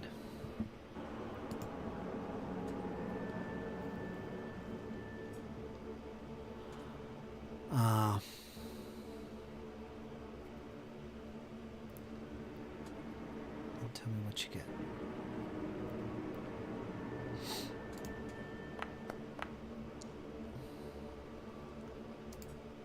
Is 19 my new score or my old one? That's your old one. Okay.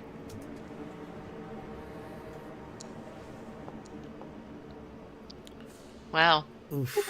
So you take a 15. Critical fail. Yep. Oof. Ouch. You feel as if this creature is somehow draining you. It feels very uncomfortable and painful. Its eyes begin to widen as if it's being filled with energy and power. But as for you, Cypher,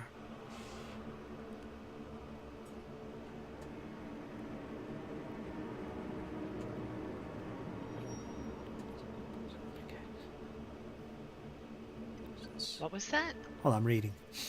Oh, okay. Sorry. I wasn't sure if I missed something. I'm like, wait, what? Yeah, I'm sitting here whispering away. So what is he saying? What is that? Is he talking to me? What is that? Yeah. I gotta make a note of this. Okay. Next minute, I gotta write this down. Let's see, minutes. We're on round 1, so that'll be easy to track. 1 minute will be round 10. Round 10. Okay, gotta make a few notes. Let me roll this again. Quick here. Okay. So, as it spots you into this room, it acknowledges you, and it just feels like this creature is somehow draining your magic, draining your almost innate ability that's within you to cast spells, this occult knowledge that you have. And it seems like it's sucking something from you. But you don't otherwise know what's happening. So there's no other effect other than that. Okay, so that happened. Next.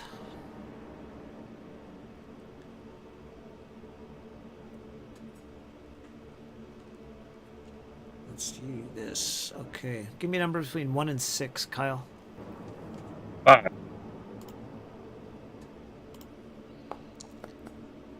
Okay, this is on you. Suddenly, crackles of lightning, not lightning, but electricity, begin to surround the creature. You've seen this before. And it begins to arc towards you, standing in the corner. Bjorn. It's making a shocking attack. This will be its first attack. Okay. That's going to be a critical hit. By how much? Substantial. Is it more than 10? Yes. Okay. Whoops. Let's see, your armor class is what, 26? 26. Yes, it's much more than 10. This is a critical hit.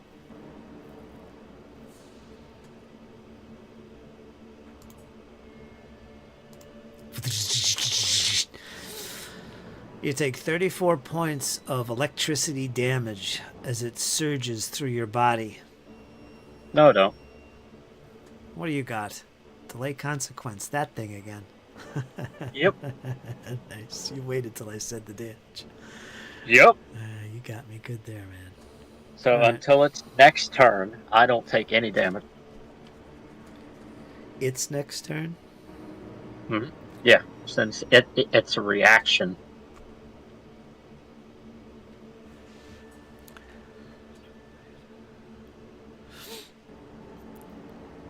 Do not reduce hit points or apply any other effects on the attack until the spell's duration has elapsed. When the spell ends, the target is immediately affected by the attack, taking damage and being affected by any additional effects. You can dismiss this spell, so it lasts 1 round. Mm-hmm. So, where are we during its turn? So, yeah. When it comes back around to its turn, then you will take the effect of this attack. Correct. Which, noted here, is 34 electricity. So let's both write that down. 34 Yep, I got it. electricity. In 1 round. Creature. Alright. And I believe it's got 1 more action. Did that, then it did the attack. And suddenly, for its final trick, it blinks out of sight, taking with it the light that emanated from it.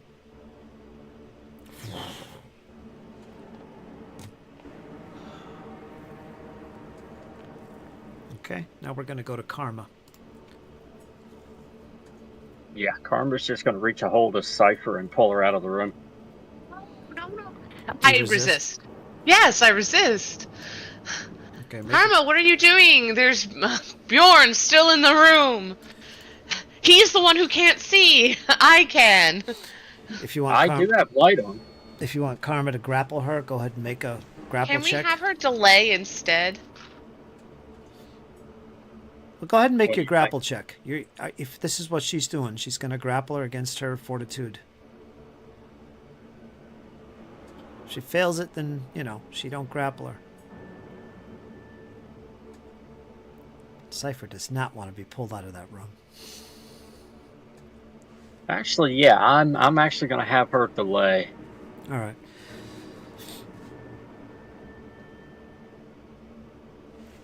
Till when?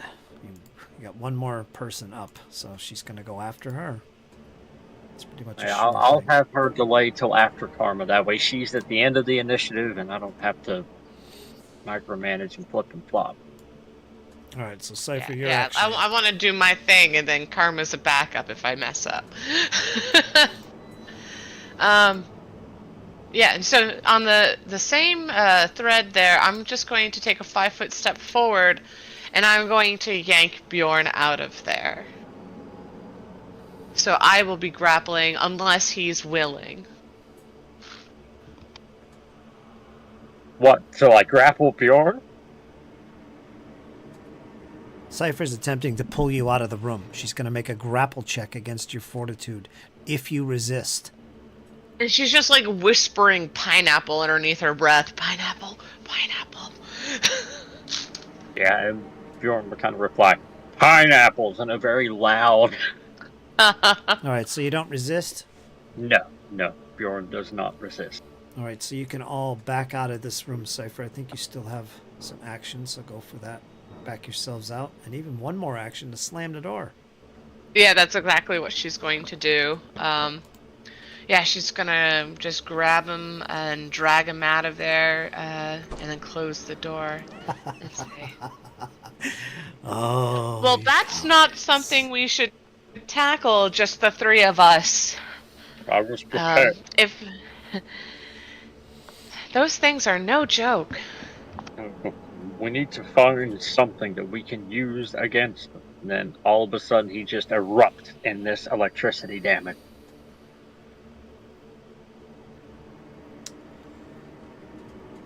Well, when we get to the creature's turn. Right? Oh, okay. Let's hold on here. Anything else, Cypher? I think you moved, did your thing, Close moved the again. door. Yeah. Shut the door. Yeah, you'd be done. So we got Karma. Yeah, all Karma's gonna do. Should be right here. Yeah, Can she set a reaction so that when Bjorn takes damage, she heals him? That's exactly what I'm thinking. She's going to pull out her healer's tools, and the moment that Bjorn takes damage, she is going to heal it with treat wounds. Battle wounds? Yep. Or battle medicine, you mean? Oh, wait a minute. She doesn't have battle medicine. Oh, she said she did. Maybe I'm thinking of another character. No, Bjorn has battle medicine, but not her. Huh. Well, then use a ready action to do a two action heal. Because she has her font healing spells. So you don't have to set up her whole spell list and just do one of those. Yeah, I can do that. Yeah, just set up a 2-action font for her to heal after Bjorn takes the damage. Quick and dirty. What the heck is... Oh.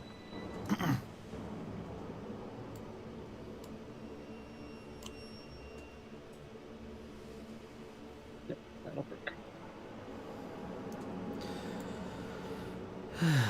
All right, so what did you do there for Karma? Delayed an action, basically setting up a heal from Divine Font for whenever Bjorn takes the damage.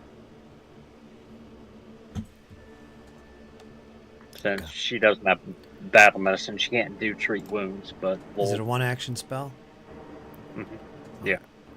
1-action use of the spell, I should say. Yep.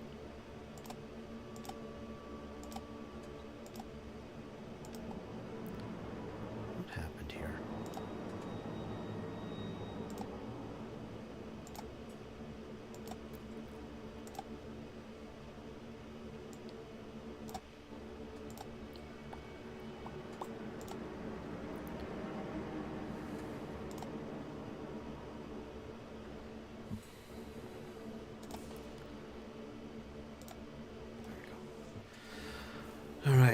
All right, so she's good. I'm gonna go to the next round. All right, Bjorn, Cypher has pulled you seemingly safely out of the room. Perhaps the better part of valor in this case, you think to yourself. Never seen anything like that before, but you hear it beyond the portal. You hear its screams. Almost as if it's enraged. You have 3 actions. What do you do? Yeah, all Bjorn is going to do is pull out his healer's tools from his bag and get them ready. Yeah, that's going to be about it. Okay.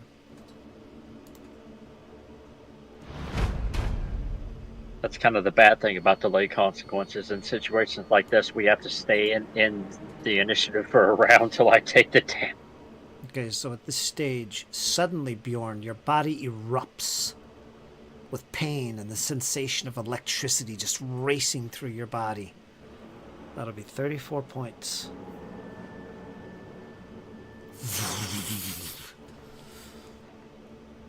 And Karma's.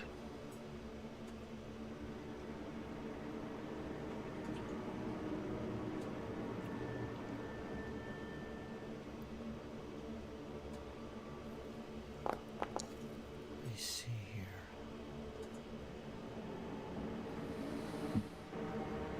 the worst healing I've ever received. We'll take.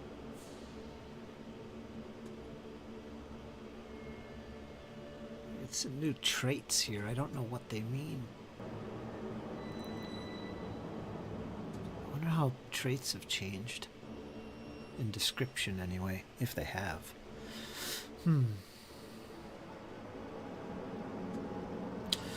Okay, let me see. The karma spell popped off there as soon as I took damage, and then, kind of held the action there to do the medicine with my healer's tools. That'll top me up the rest of the way. Okay.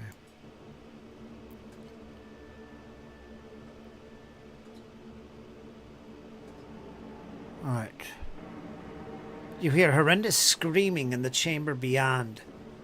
You hear foul words and curses coming, but nothing comes toward you. We're going to go to Cypher.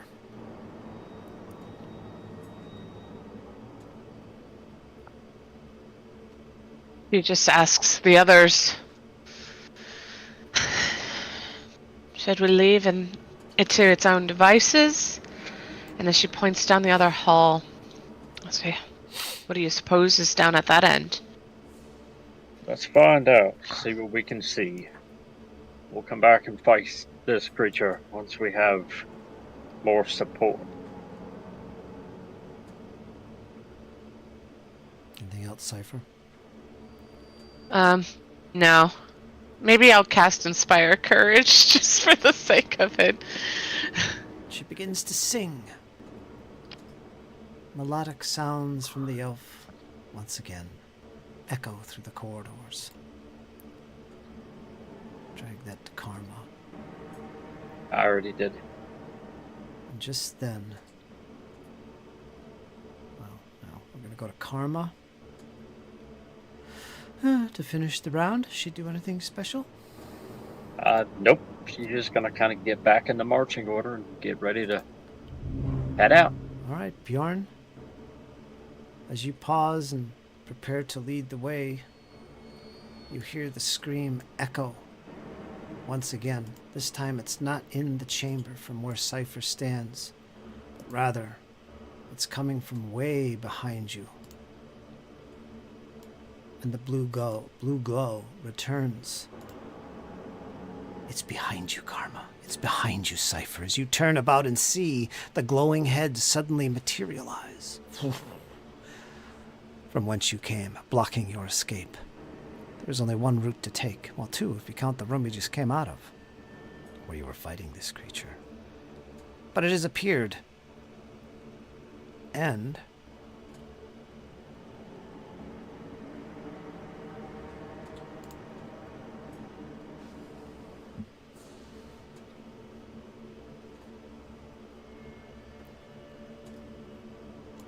this looks good. All right, give me a number between 1 and 6. Cypher. We'll go with 5. 5. All right. Let's see what happens. It is Cypher. That's appropriate because Karma's in here.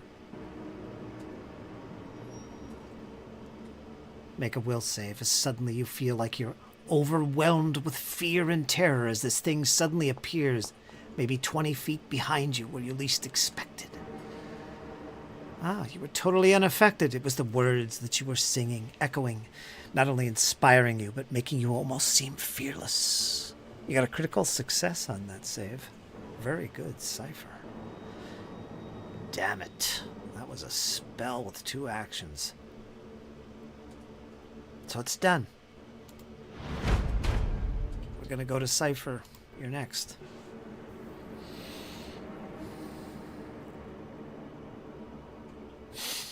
Pressure's on Rachel tonight. She just got done. Oh no.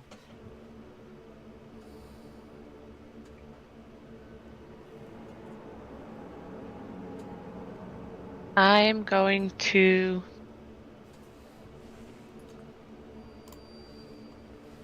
open the door. Okay. cast invisibility. Actually, and let me see how far I am. Okay, that's not very far. Instead, I'm going to.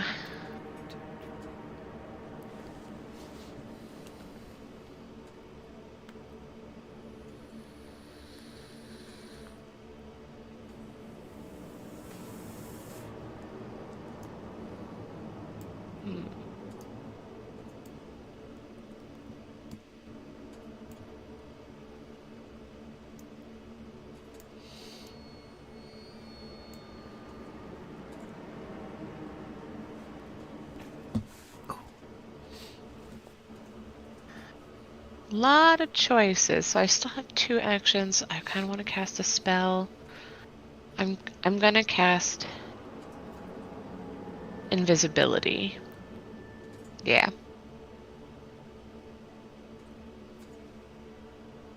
You know what? I'm gonna cast slow. Whatever. Surprise. Ooh, I didn't mean to make that invisible. Here we go.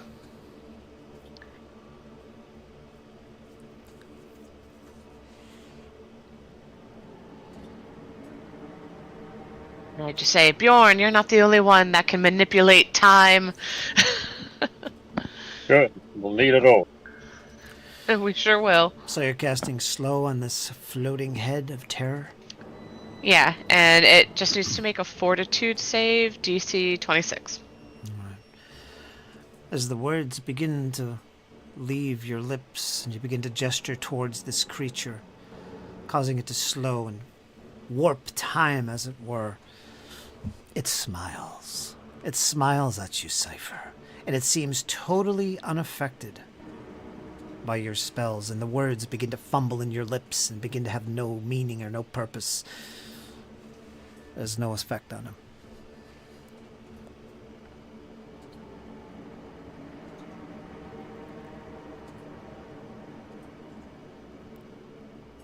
Alright, so we're going to go to Karma. Spell failed. Oh boy. Yeah. I don't want to make it sound like it passed its roll or anything. It literally just did not affect the creature at all, is what I'm trying to get across. Just to be clear. And Karma's up. I'm not going to mess with her spell list, so we're just going to melee this. And hope for the best. So she's going to move up, and she's going to start laying into it. Not like that, we're not. She does have a hero point. Might as well. Now's the time. 33. Hit. Normal. That'll be 22 points of slashing damage.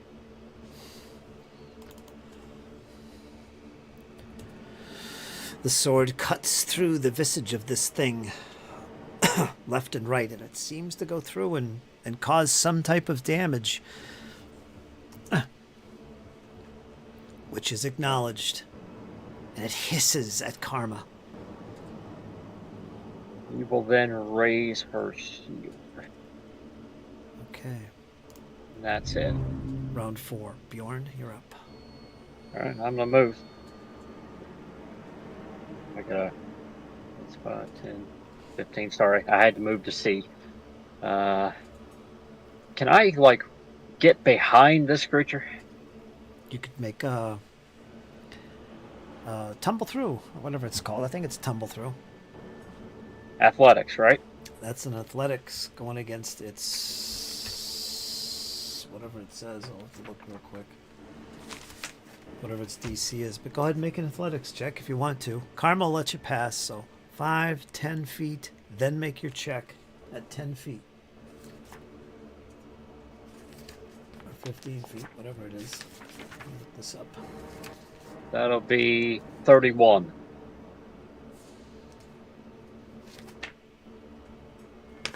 It's acrobatics, actually.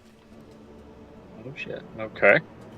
Sorry, Kyle. Yeah, it's acrobatics. Tumble through. Hero point.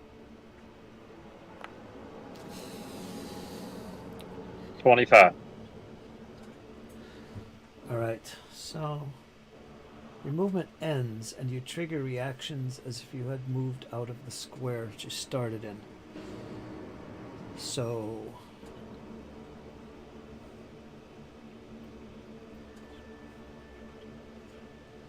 yeah, so you're in Karma's space right now. So your movement ends in her space, and that's it.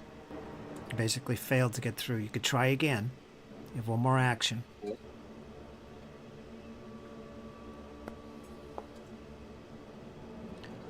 Hero point. Your DC is 30. Not like that, it ain't. Okay.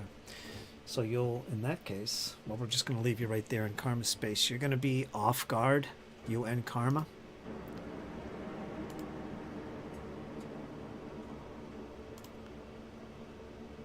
Yeah. And that's it. That's where your movement ends. That didn't work out. And it's the creature's turn.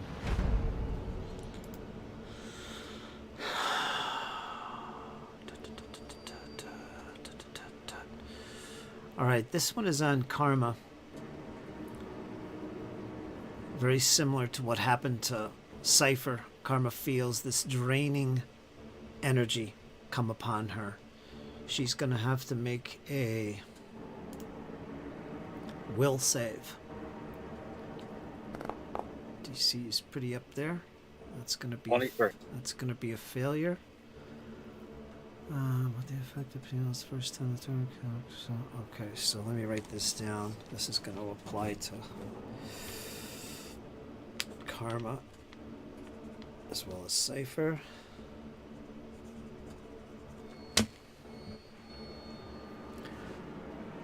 And it's going to attack. It's going to attack both of you. Each, one after the other. Cypher, you're first. Or not Cypher, sorry. Karma is first. This will count as its first attack. 36. Critical. Critical. Just critical. 40 points of electricity damage on Karma. Its second attack and final action will be on you, Bjorn. Is this a spell? This is a melee attack. Okay. Electricity explodes from its body. And what's your armor class? 24. Ooh, just hits you. It's a melee attack. It got a 24. Yep, just hits. You have abilities for this? Yes, I do, actually. Yeah. Reactive shield. Oh. Yeah, no, not today. So that shield appears in your hand, turns into a shield, and you're able to raise a shield. That'll give you an armor class bonus of 25. 25, and that's going to turn it into a miss. So you were not affected by this electrical attack. I don't know how that looks, how that works. It's an electricity attack, but yeah, it worked. And it is done. We're going to go to Cypher.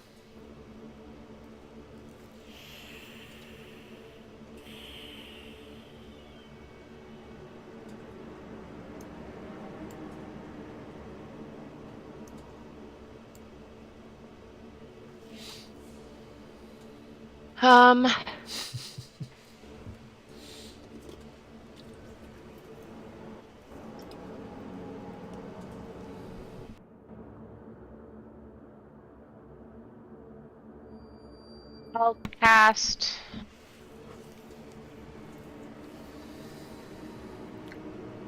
How much about these creatures has Bjorn told me, like along the trek? Bjorn would have filled her in that most magic doesn't really work. They're pretty magically immune to things.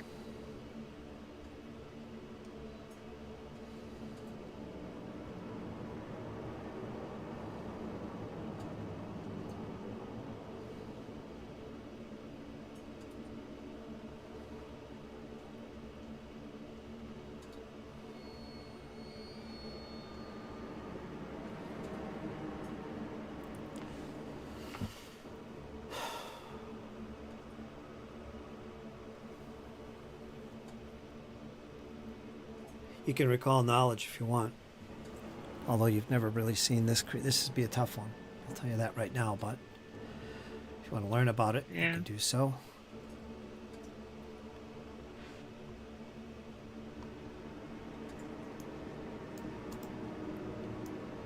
Where is the other character here? Sure, I'll recall knowledge. Okay, cultism. It's kind of right up your alley, ain't it? Yeah, it's tough because I know a lot about certain creatures in Pathfinder, but it's a matter of player knowledge, character knowledge. Exactly.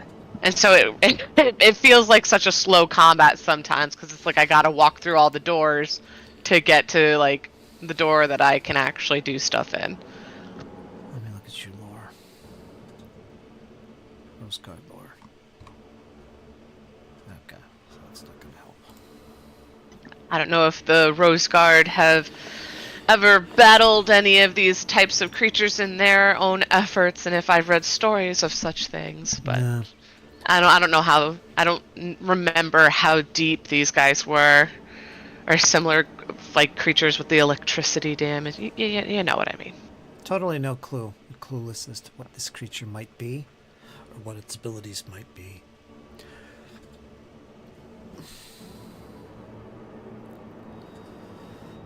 Never seen it before. I believe you got one more action. Or two. I have two.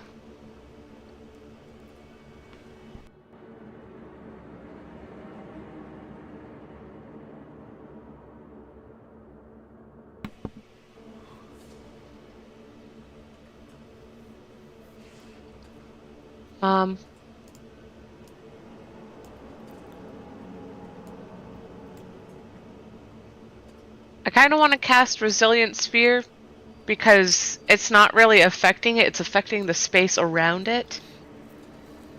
And I want to use it in a way that will trap it so we can escape. Huh. Would I think that it, the way that it dissolved my last spell, would it...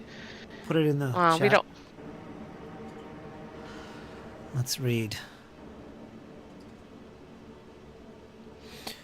Create an immobile, doesn't move, sphere of force that either traps or protects the target. Perception. Blocking anything that would pass through the sphere. So you're not targeting it, per se. Yeah, I'm targeting it, but not its body and soul, just its space. Yeah. Otherwise, I'm gonna cast it and then I'm gonna tumble through. Oh wait, I don't have a third action, so I'll just cast it.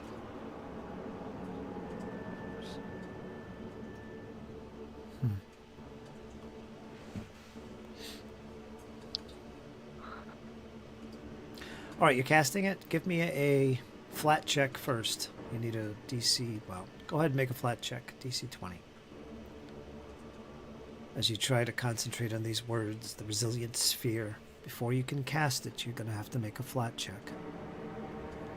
Wait, what? Can you repeat that? Before you cast this spell, you're going to have to make a flat check. I'm just going to run away. I'm going to not waste my spell. No, this. I'm just going to... Whatever. Rachel's getting upset All right, here. This is getting out of control. Yeah. This is getting way out of control. Alright, yeah. We should have just told you that our intentions were to flee.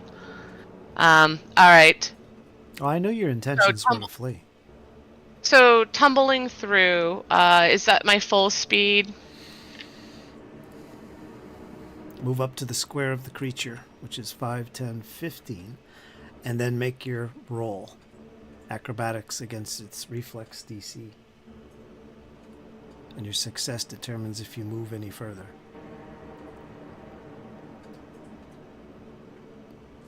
Its reflex DC is going to be 30. And blind? You can make this public. You'll know. Oh, I guess you just said the DC, so.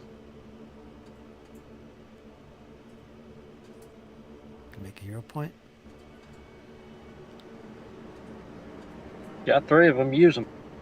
I got 2 of them. Yeah, I'll use it.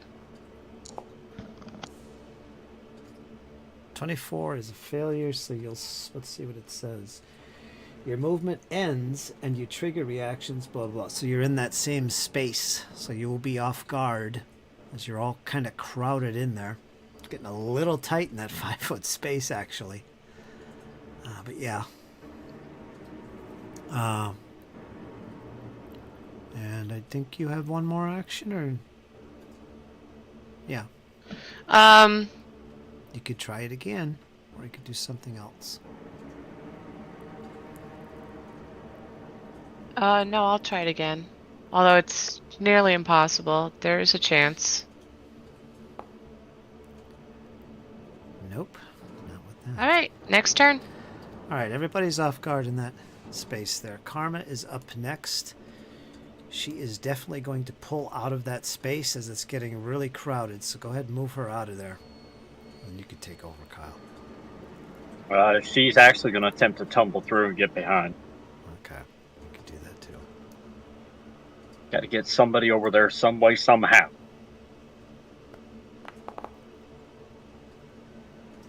Yep, not on the first one. No, you just can't get away from this thing. It appears right where you begin to push and move through.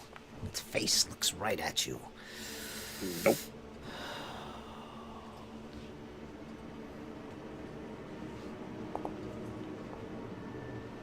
Nope. Nope.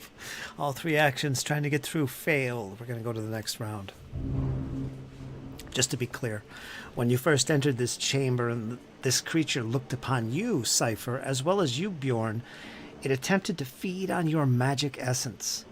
And based on your will save results, determines how long and whether you're going to be making a flat check to cast spells. So that's what that was resulted from, in case you're curious about the flat check to cast a spell. Now, I'll let you off the hook in the beginning because I forgot when you cast that other spell. Any spells. It would apply to you as well, Bjorn. If you casted any spells, you would have had to make that flat check. But in your case, you actually didn't critically fail the check, so it only lasted for a round. Cypher's case, it lasted longer. And it's still in effect, actually. So that's what that is. Feeding on magic, your essence. I should also look at something else here. See if we get a bonus to tumble through here, because the creature's actually small, but I guess size doesn't affect it. It's still a reflex save, so it's basing it on its movement ability. Alright. Alright, Bjorn, you're up next. Yeah, Bjorn's going to kind of look to Cypher and Karma. There's a door in the other room. Let's go there. That's exactly where he's going to head. 1 action. 2. That's 20. That's 5. That's 1 movement. Second movement. We're going to do that and open the door. Yeah, that ain't no good. You see a small chamber. A bowl of filthy water occupies a table on the western wall. Looks like some type of crude altar. We'll leave it at that. So move. Open door. Did you move twice? Yeah, no, you opened the door twice. Move, Yep, I had open to. door, move, open door. Well, that would have been 4 actions. We'll let that go.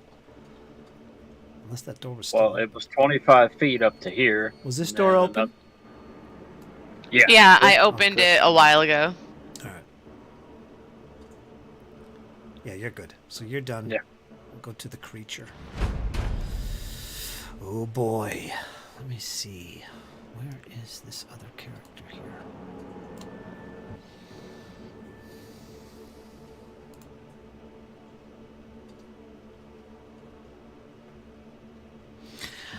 You shall all pay for disturbing me. Give me a number from 1 to 6, Cypher. Who?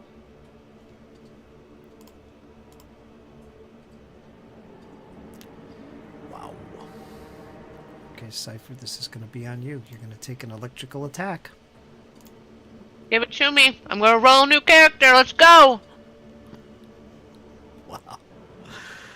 Okay. And I get to roll a whole new set of recall knowledge every battle. What's your armor class? Off guard, it's 23.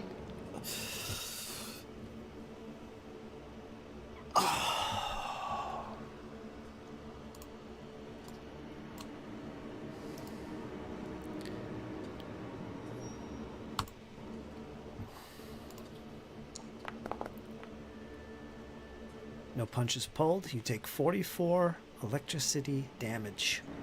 Critical hit.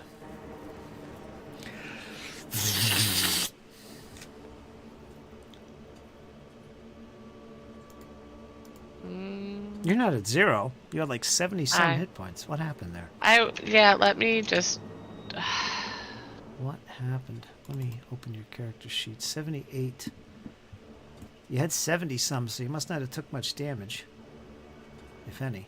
Minus... Oh, I see what happened.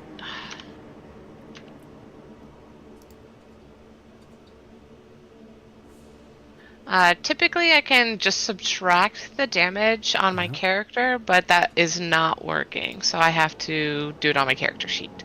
Unless you already did it. Okay. Alright, you dropped down to 34. That was massive. Drop to a knee. Oof. Alright, and with that, it suddenly blinks out of existence, it seems.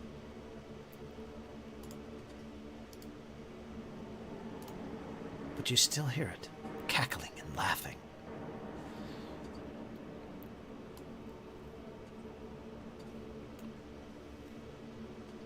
Okay. In the hallway itself, somewhere. And then it goes silent, so you don't know where it is.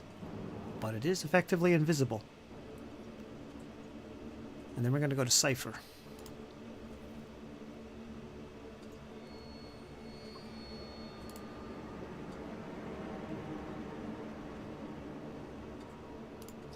We're back to you again. Yeah, if it's should it be invisible and be in my way? In theory, would it stop me, or would I tumble through? Like, how does that work? Because it's not incorporeal. It's just invisible, unless it is. It's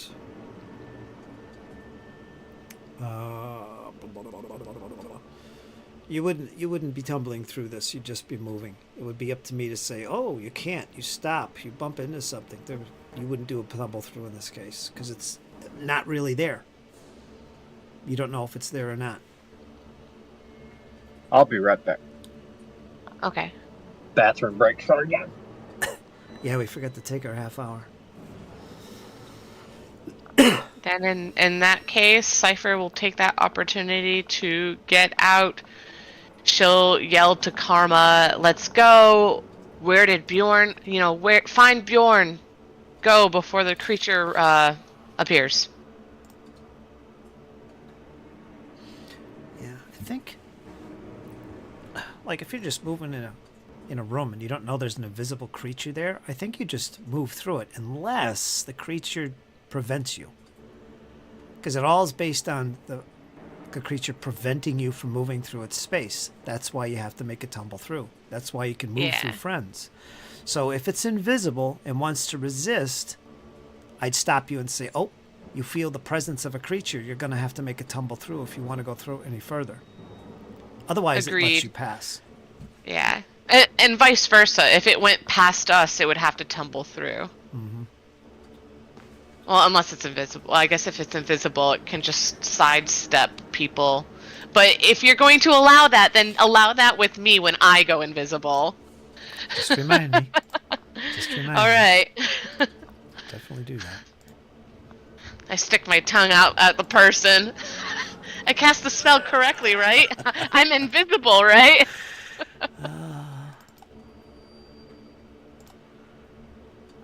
So I guess I'll just move up to where I would be. So my first movement would be here. Second movement would be to leap over.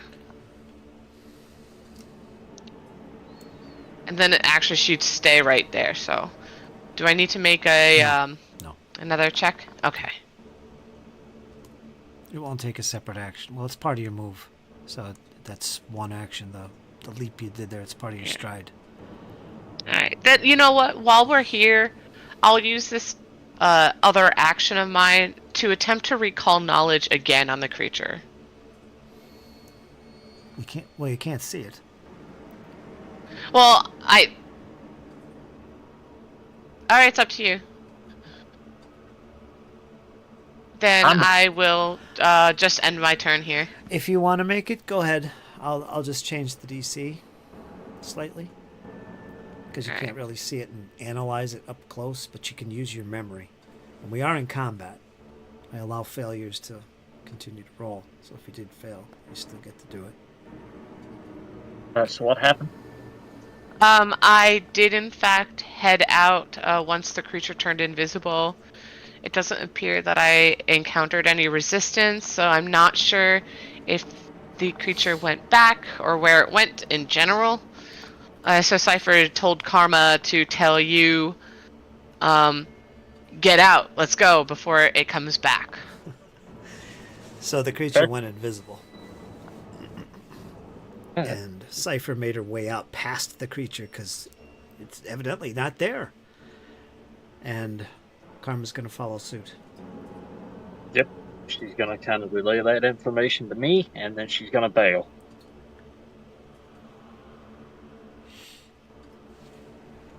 She'll kind of get out with it. And, athletics to cross the gap.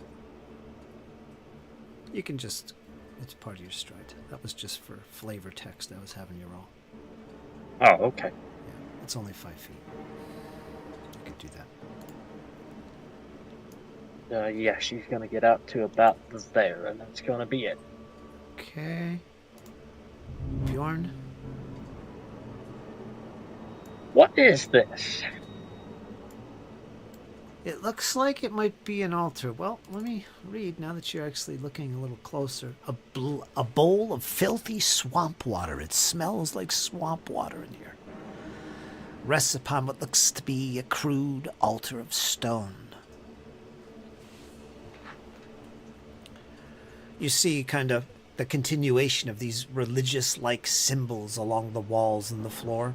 Not necessarily the floor, but in the walls. This is some kind of altar. If you'd like to move inside and explore some more, you can do so. Although we're in encounter mode. No, I'll pull out. It'll be 10.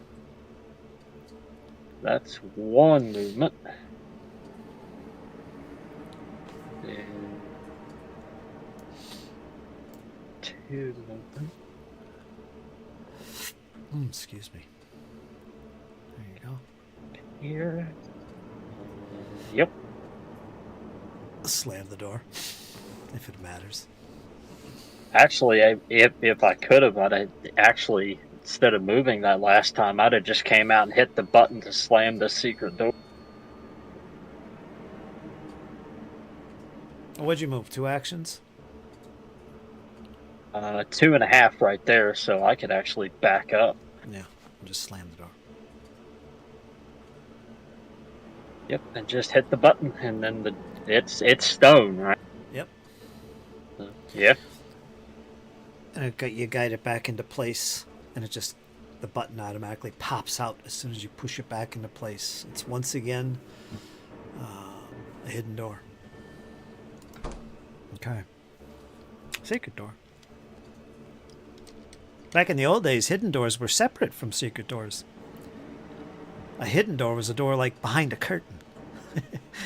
To find that, all you gotta do is move the curtain. That's true. It was a hidden door. Whereas the secret door had a lot more to it. Yeah. It was distinguished because elves have abilities just by walking into a room or walking past one of these things. They just immediately detect this stuff. Elves had that ability. They didn't even have to actively look for things. There was a chance. And if they did actively look, there was no skill involved. You have to actively say, oh, my character's pulling the curtain or feeling my fingers. You have to describe what you're doing to find anything in that. But anyway, that's not what we're doing here. All right. Bjorn, you completed your turn there.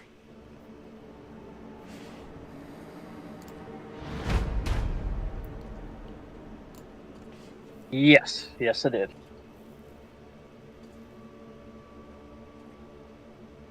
You faintly hear the cackles and screams of that creature. And as you've made your way up into this chamber here, and you all hear these sounds, it becomes more and more faint and distant. Cypher, what would you like to do before anything else? Anything in particular? Oh, she's just leaving. Nope, I'm done. I'm done. Yes, I may have signed up for this, but I did not sign up for that. All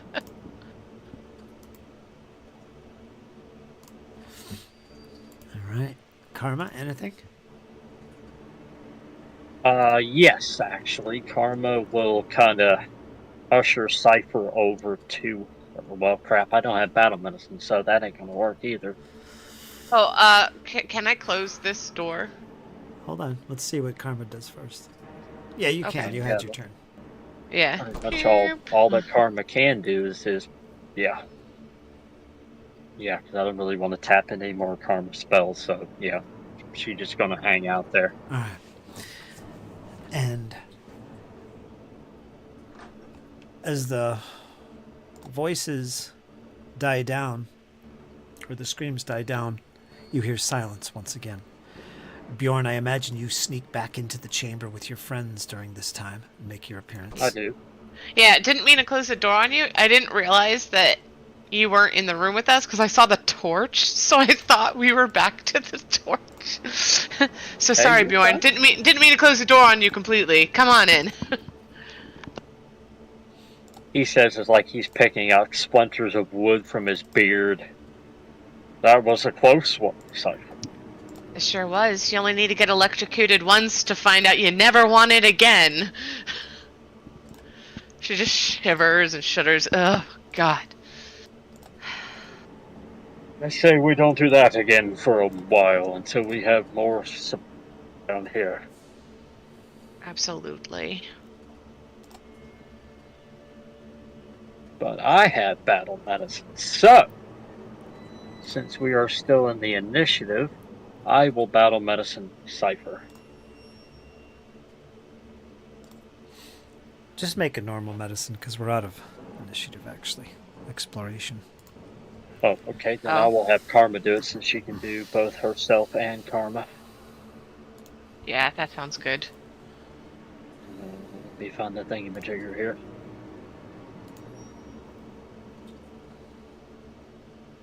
Ooh, wrong thing. Seems you've made good your escape. This time. I think those are really only options. Escape or get comfortable living out eternity as other I'd ghosts. make sure that you got out of that. Also, you got 17 back. Oh yeah, whenever push comes to shove, I'd have just had Karma leave me, and she'd have drug you out if she had to.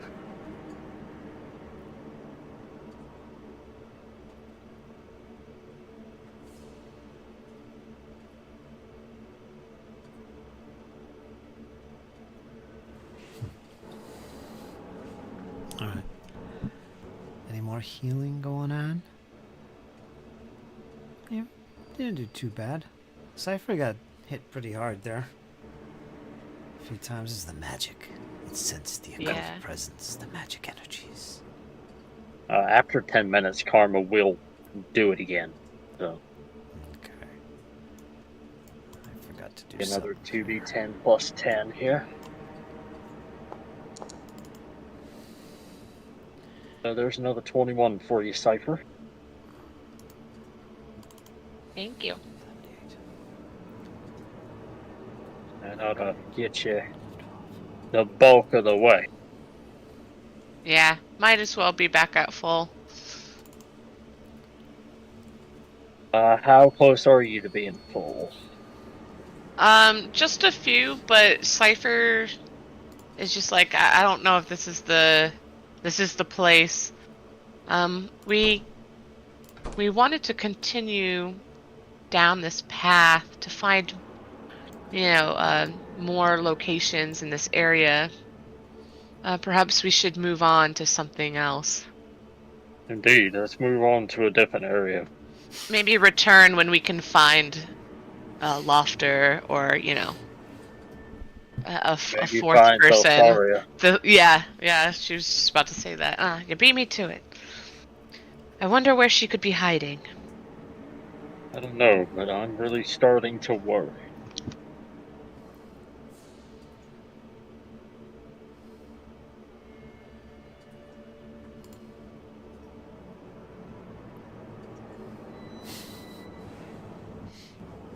Shadows. It's all shadows.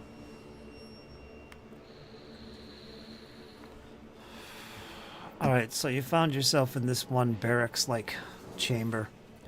Recovering, taking some time here. Mark off some more time here. Boom. Brutal encounter. Frightening. Terrorizing. But again, nothing like the likes of which you've ever seen before. Something unholy. Something to do with Nimbaloth, which you recognize as a kind of a neutral deity of death and decay. Whispering death. And you seem to have stumbled upon it accidentally, as it was almost meditating, it seems. And boy, was it pissed off. And you made good your escape, luckily.